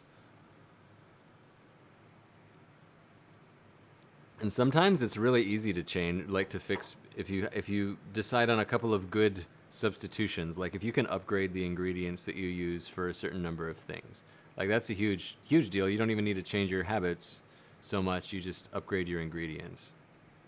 It's one way to do it, you know.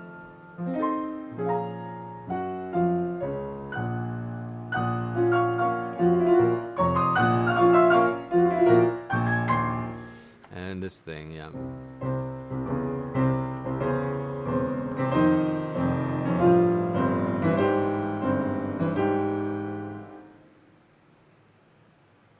The daily snack on the chocolate bar, yeah. Yeah.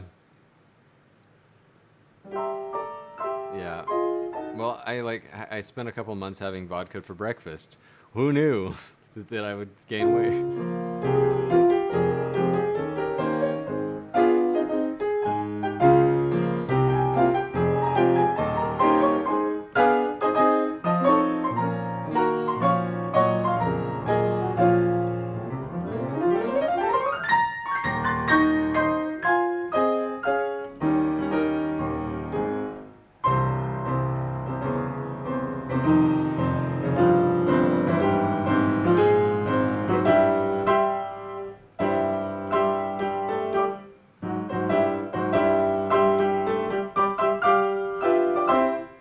The pedaling is backwards from what I thought it was here.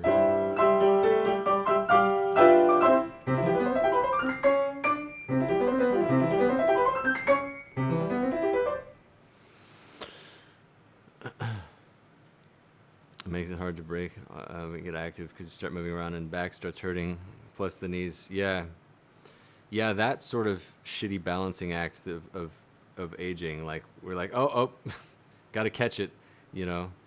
Uh, yeah, I've had to do like, it's like putting up a tent, you know, in the rain, where you just stick a pole under here, and then you stick a pole under here, you know.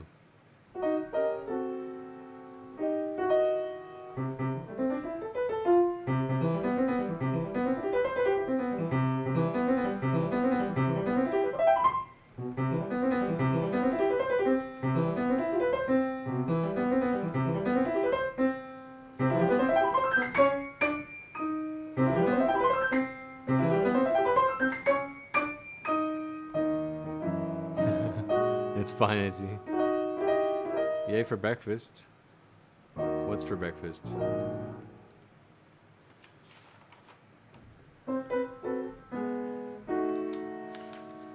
I have to take care of most of my misreadings that still exist. I have misreadings here.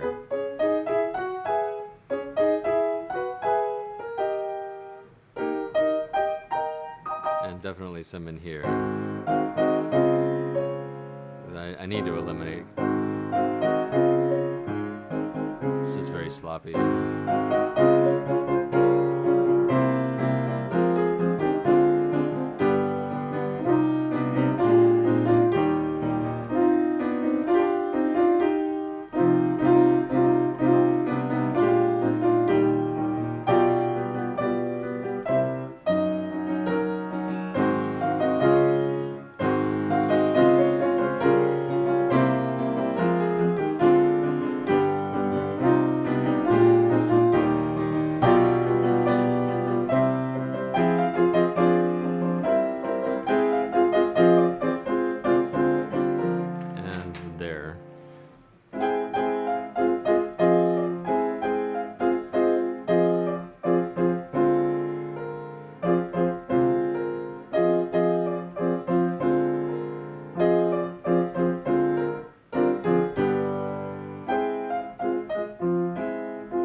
That's awesome.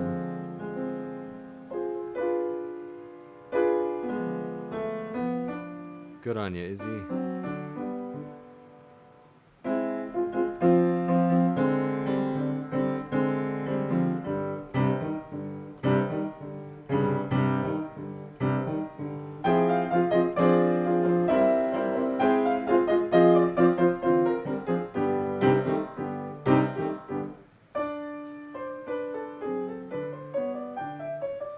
I'm thinking that he slows, like, he gives you an accent on every single beat here, and I think he's really just trying to drag you down. The accents start after this, like, right? It ends there, then the next, but you catch that one in the pedal, then you have a crescendo from the fortissimo into a segment where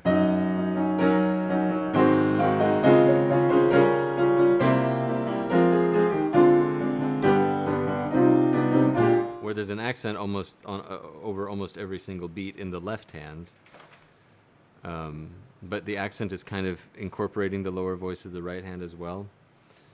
And then he starts giving you the long accent after this.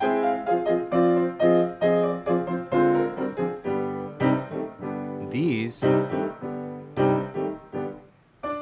last three are all long accents. So it's like he's trying to get you to do an effect that is dragging you, you know, but then suddenly the accent is syncopated.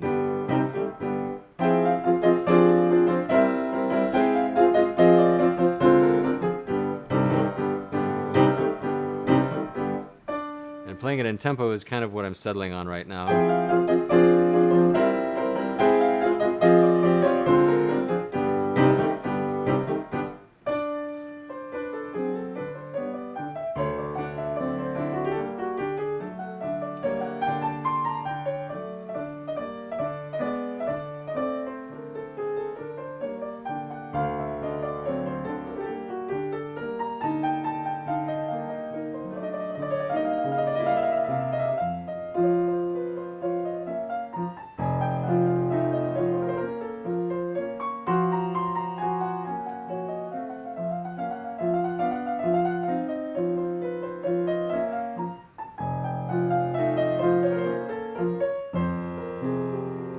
So yeah, there again, he's giving you that an actual break in the line with a rest in the middle of it, a 30-second rest.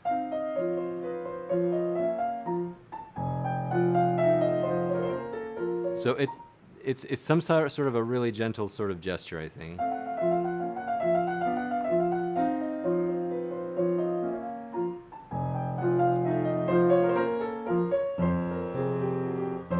And then we start with the accented C's in the right hand, every C being accented, and then forzato with a staccato forzato for these bass notes.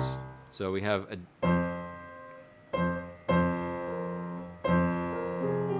two very different kind of gestures. This is a tolling. You know, it's an accent. These are sharper sort of up gestures.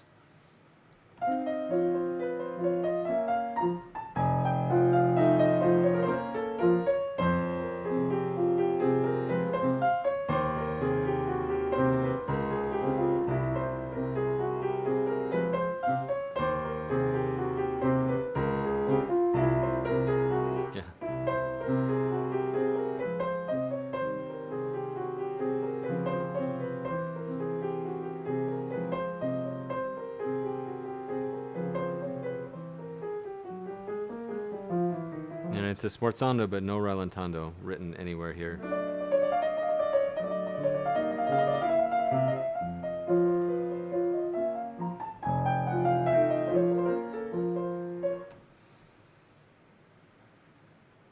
This cereal nonsense, the mid-morning snacking. I usually try to fast for my entire workday, basically. Like, I generally don't want to bother with food while I'm at work. They make me take a lunch break. Whatever.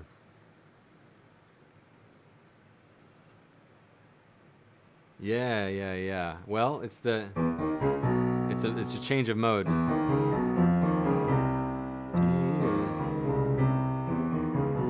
It's a very kind of Britain-esque, Benjamin Britten-esque change of mode.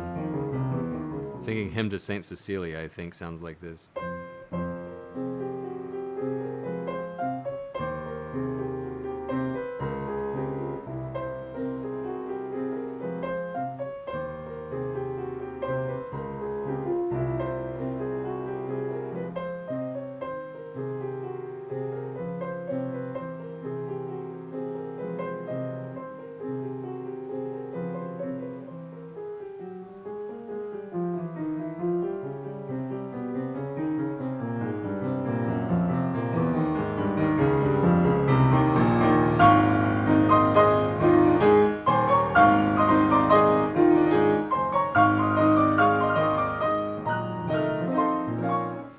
Are you?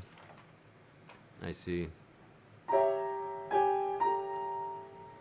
Sometimes being ordered is just easier.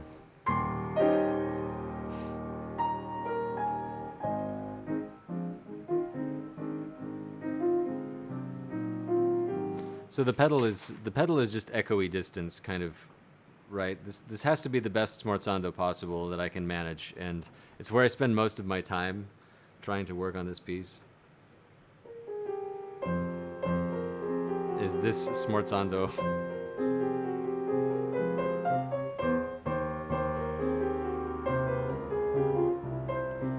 Is he writes in a gradual adding of pedal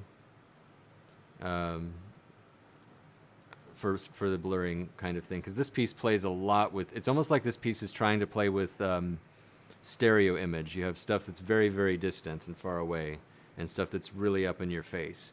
And he forces this perspective shift throughout the piece, starting from the beginning, where the music we start hearing it from very far away. Only the strong beats of the Polonaise form are coming out. And it's Dopplering around, basically, and it's muddy in the way that a true echo is, not in the way that a modern day recording studio echo is. Real echoes are actually kind of unpleasant and just stick some buildings together that are made of stone and you'll see, right? Well, that's kind of like an acoustic situation that Chopin had to deal with. It's an acoustic situation that he heard all the time. So the way for him that harmonies can materialize out of kind of the air like that is very reminiscent of traveling through these areas of high reflection.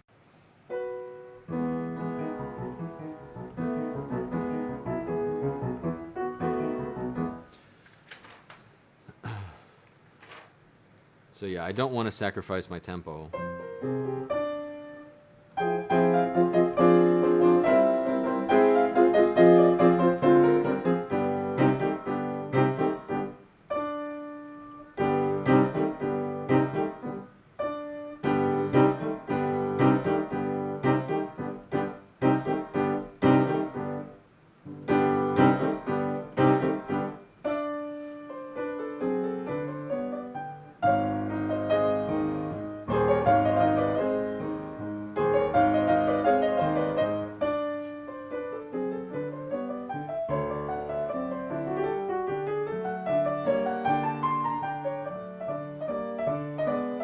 See, I was getting too slow. After a while, you can't tell what tempo you're playing at anymore.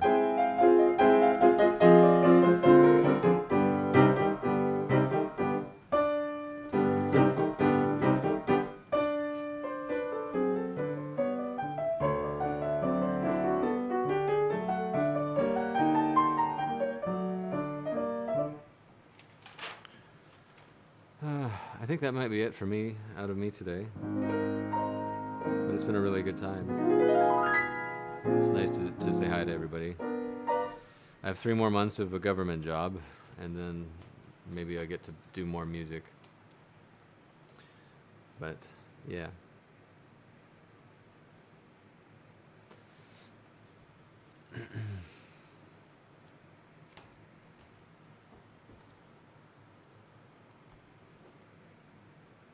I'm out of tea anyway. Yeah.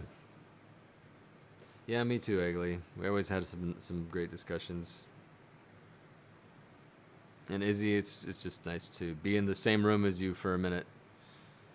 You know? Months start going by pretty fast. Don't like it.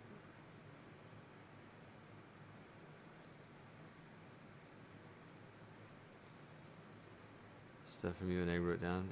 Cool. Yeah, anything that, I hope can help, man.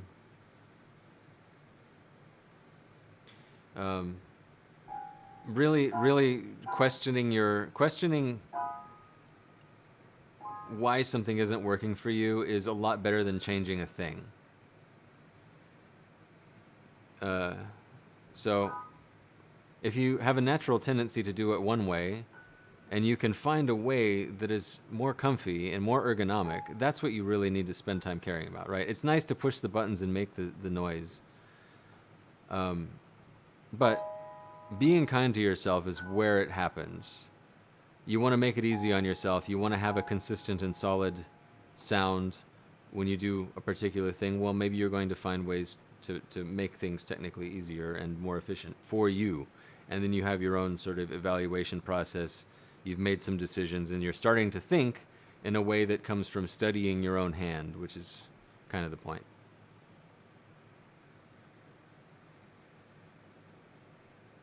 You've emerged from the depths of the dungeon of solitude. I'm rarely here. Yeah, I feel you, Izzy. I'm very grateful that you showed up to say hello, though. I'm not really ever here either. There are other things in life. But I actually do want to be here more than I am. What to do? Just got to reach the station. Good luck. That's not going to happen. Sorry. To reach a stage of knowing, just beware. It can stop you there. I'm going to get some more tea.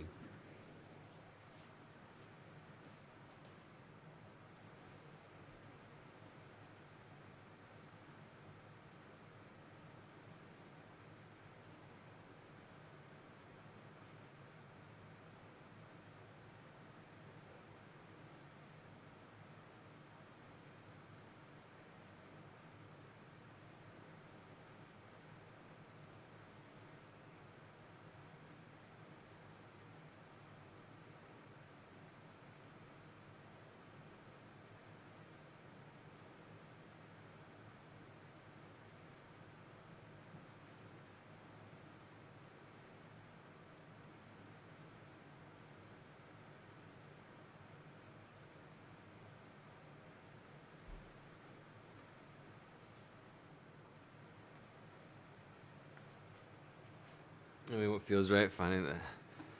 Yeah, yeah. And minimizing it, right? Like, tension is required. So how do we examine the hand in a way that looks at the natural tension? Here's a cool thing that probably haven't done, though. Is think about the tendons that are underneath your fingers and think about the tendons that are over them and how the equilibrium between those things, the tension of the top tendons and the tension of the bottom tendons, is a 90-degree angle. That's pretty interesting. It's more pronounced when you're against gravity than when you're kind of like sideways, right? The fingers will curl more when they're sideways. So to straighten your fingers requires the extensor tendon up here, right? And that's true of all of these. Now, there are two extensor tendons on the little finger, and there are two on the index finger. These two fingers are really good at lifting and pointing. That's why we do so easily get the whiskey or the wine glass thing, right? Well, we can use those extra tendons to our advantage. These two don't have the extra ones, so they just kind of do their thing. They're not connected like Chopin created a lie saying that they were conjoined by a common tendon. It's actually not true. They just aren't. They have one less in the outer fingers, so that's why it's a very and these are tensions that are there with very little action from the muscles. So it costs more in muscle energy to lift the third finger or the fourth finger than it does to lift the pinky or the index finger, which feel very prehensile in comparison, right? So it's more energy efficient to do things with those tendons like this than it is to try to lift all the fingers, if that makes sense, or bounce the wrist.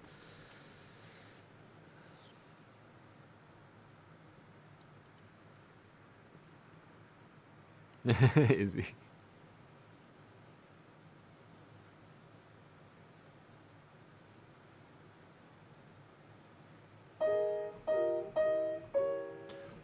That's my like trying to take Chopin literally is like he said to study the hand. So I was like, wow, I don't know hand anatomy, and that's actually kind of ridiculous if you think about it.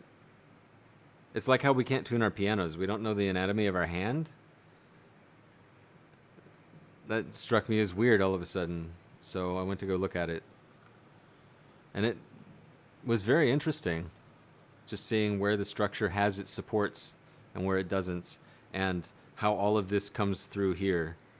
The muscles turn into the tendons that go up the fingers. But it all starts back here kind of thing. It's really neat. That's why guitar is even viable. You have the extra extensor tendon. Like guitar would be just not even a thing, or violin.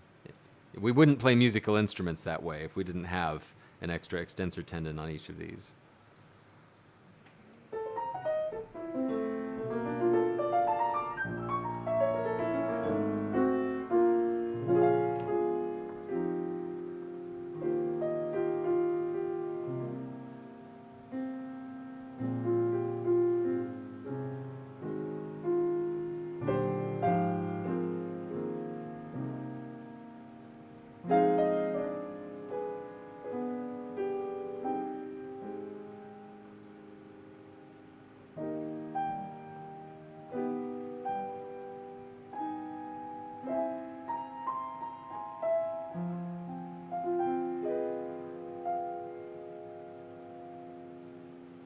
You think it should be a module? What other athlete doesn't know their mechanism? Like every other athlete studies their own mechanism, right? We just don't think of ourselves as athletes. It's the same. You know, they're all trying to squeeze a little bit out of the mechanism. We just go, oh, magic. Look at this one. He was blessed at birth. You know?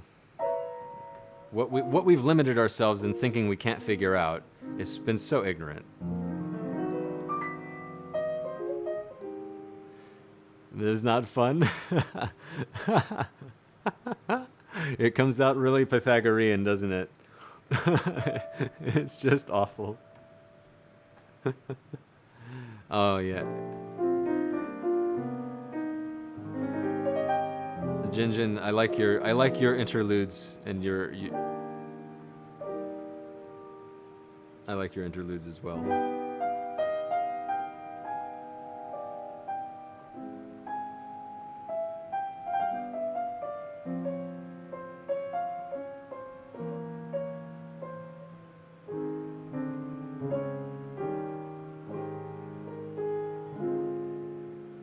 There are a lot of holes. It's so homogenized. If we learned, for example, if the Indian method of solfege were done, we can't even conceive of it in our part of whatever, you know, Europea, Oceania, wherever we are.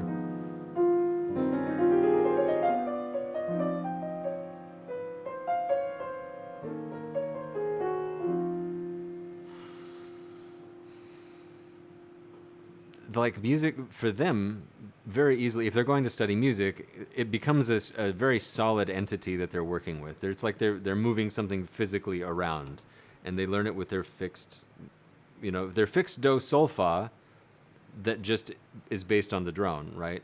And they don't change the name of the word if they're going sharp or flat. They just sing a sharp or flat version of that. It's kind of like how they do it in South America.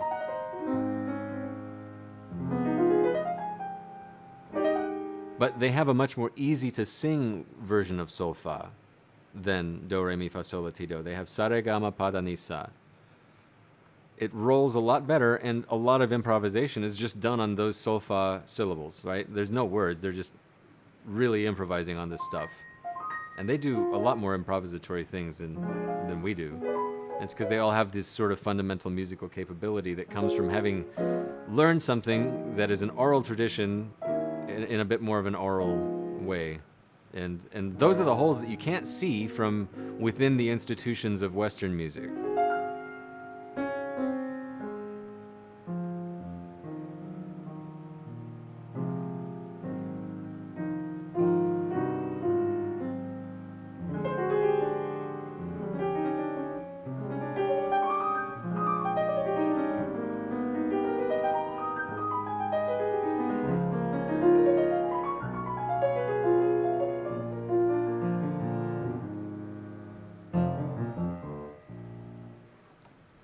Oh, hello, Dove. Sorry I missed you just a second ago. I didn't see you there. I'm doing all right. Strange having an actual job for a minute. It's been a bit of a battle. How are you doing, Dove? Yeah, they don't communicate with each other especially well. No, they don't at all. It becomes a really strange hodgepodge.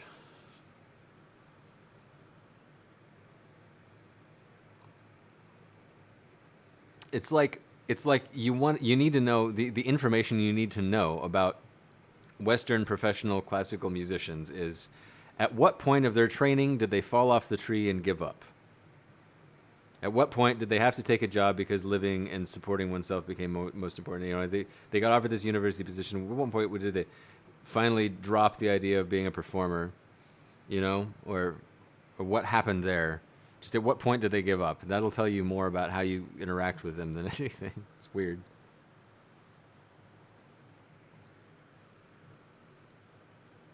Plus the whole issue of tagging it on to the elitist end of society. I know, it's been that way.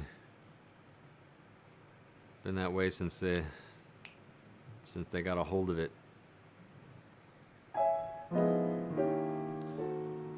Like 1800, 1750, I don't know.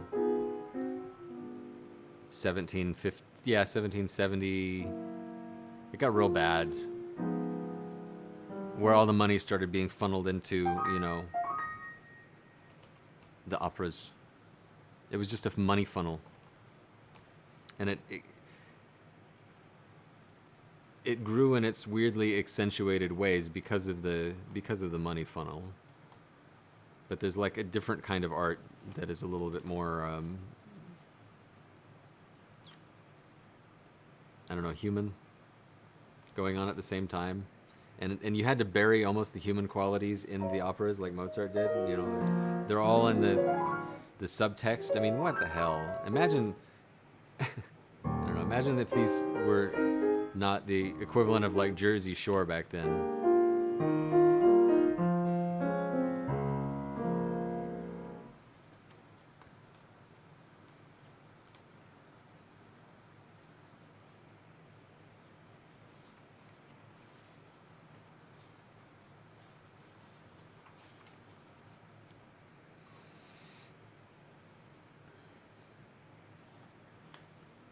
But yeah, I'm probably gonna wrap up and go find myself something to eat as well. But I wanted to hang out for a little bit and apologize for ending my my communications where they ended in a couple of tracks, and then where's the rest? But things got real busy in the middle of that vacation. Learn and solve a lot of problems if we mingle all the branches of music education and paths for work and research. Yeah. Right. And really, we're not going to do that because they're protecting something. Like, there's just too much protection of legends and, I don't know, the conservative values of talent. Talent, the idea of talent, I'm starting to think of as kind of like a conservative value in the music schools.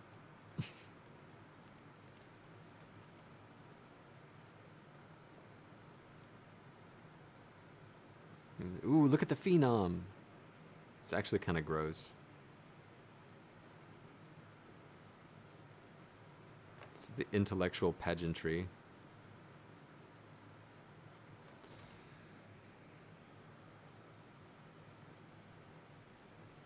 Yeah.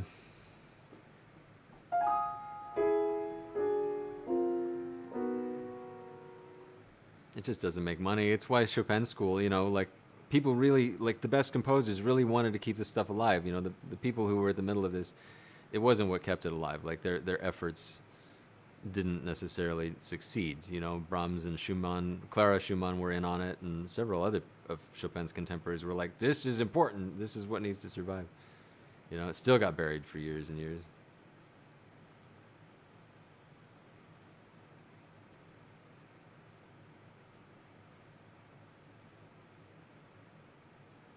Fortunately, we have some recordings of Kochalski, Raul Kochalski, who spent summers with Mikuli.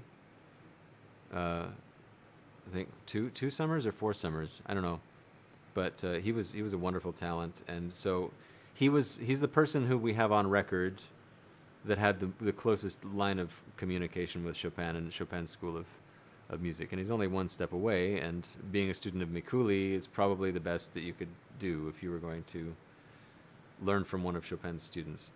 So we have Kochalski's recordings, which are very informative too. Conservative values. Share a few years of chewing everyone's ear off. Oh, dude, it's so bad. It's so weird. Ugh, it's exhausting. It's absolutely exhausting. Being in government is exhausting. Working a government job at this point in time is very tiring. It's also been extremely enlightening, though. It's pulled away a lot of mysteries.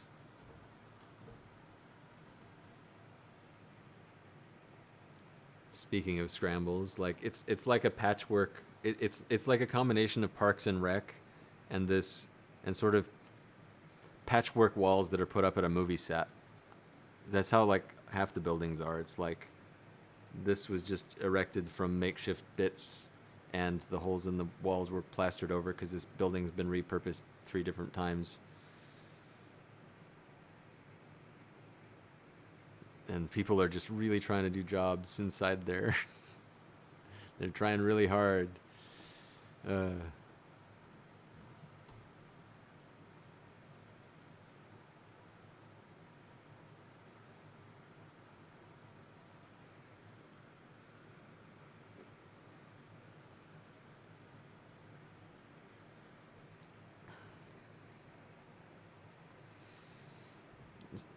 Yeah, let's not. Yeah.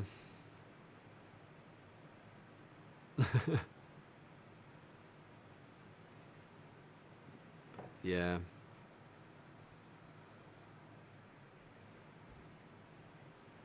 A lot of good-natured people in there. I've got to say, like, there's nobody directly toxic. Well, there's one of them. Was one, but like whatever. You know, it is the least toxic environment I could imagine working in.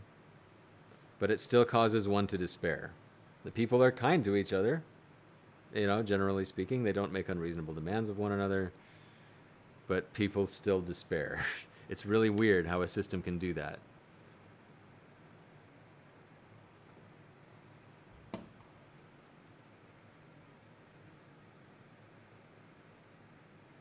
So I've seen a lot of humanity in it, which is the hopeful part. You know, makes me really want to stick up my fist and say, yeah, we're doing it. Sounds like your time doing work experience in a job center. This is probably just the most privileged fucking rant of like 40-year-old dude who just didn't have to work real jobs because he could just deal with hustling or being homeless or like crashing somewhere here and there. So now I'm getting something that's probably obvious to everybody else at like age 18. Now very, very late to this party. Why nobody cares?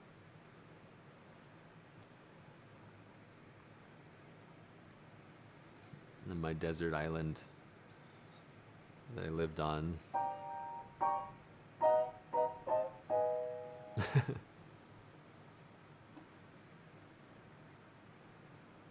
Did a good job avoiding it. Tried twice. And lasted like 2 weeks. Dude, yeah, it is better to hustle unless one can't. It's not working, you know, or if it's not able to work at the moment. All right. Yeah, I'm gonna go ahead and kill the stream. BCS, it's so nice to talk to you. Shoot me a DM sometime on Discord if you feel like it.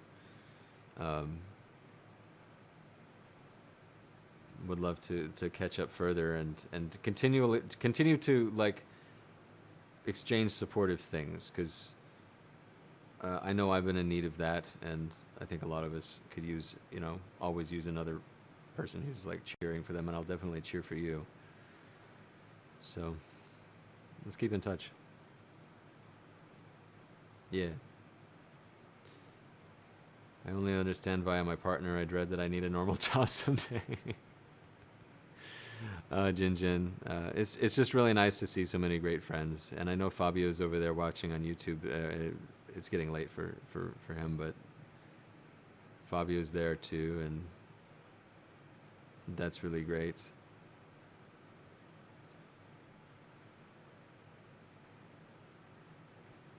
Yeah, you too, Dove. See you around.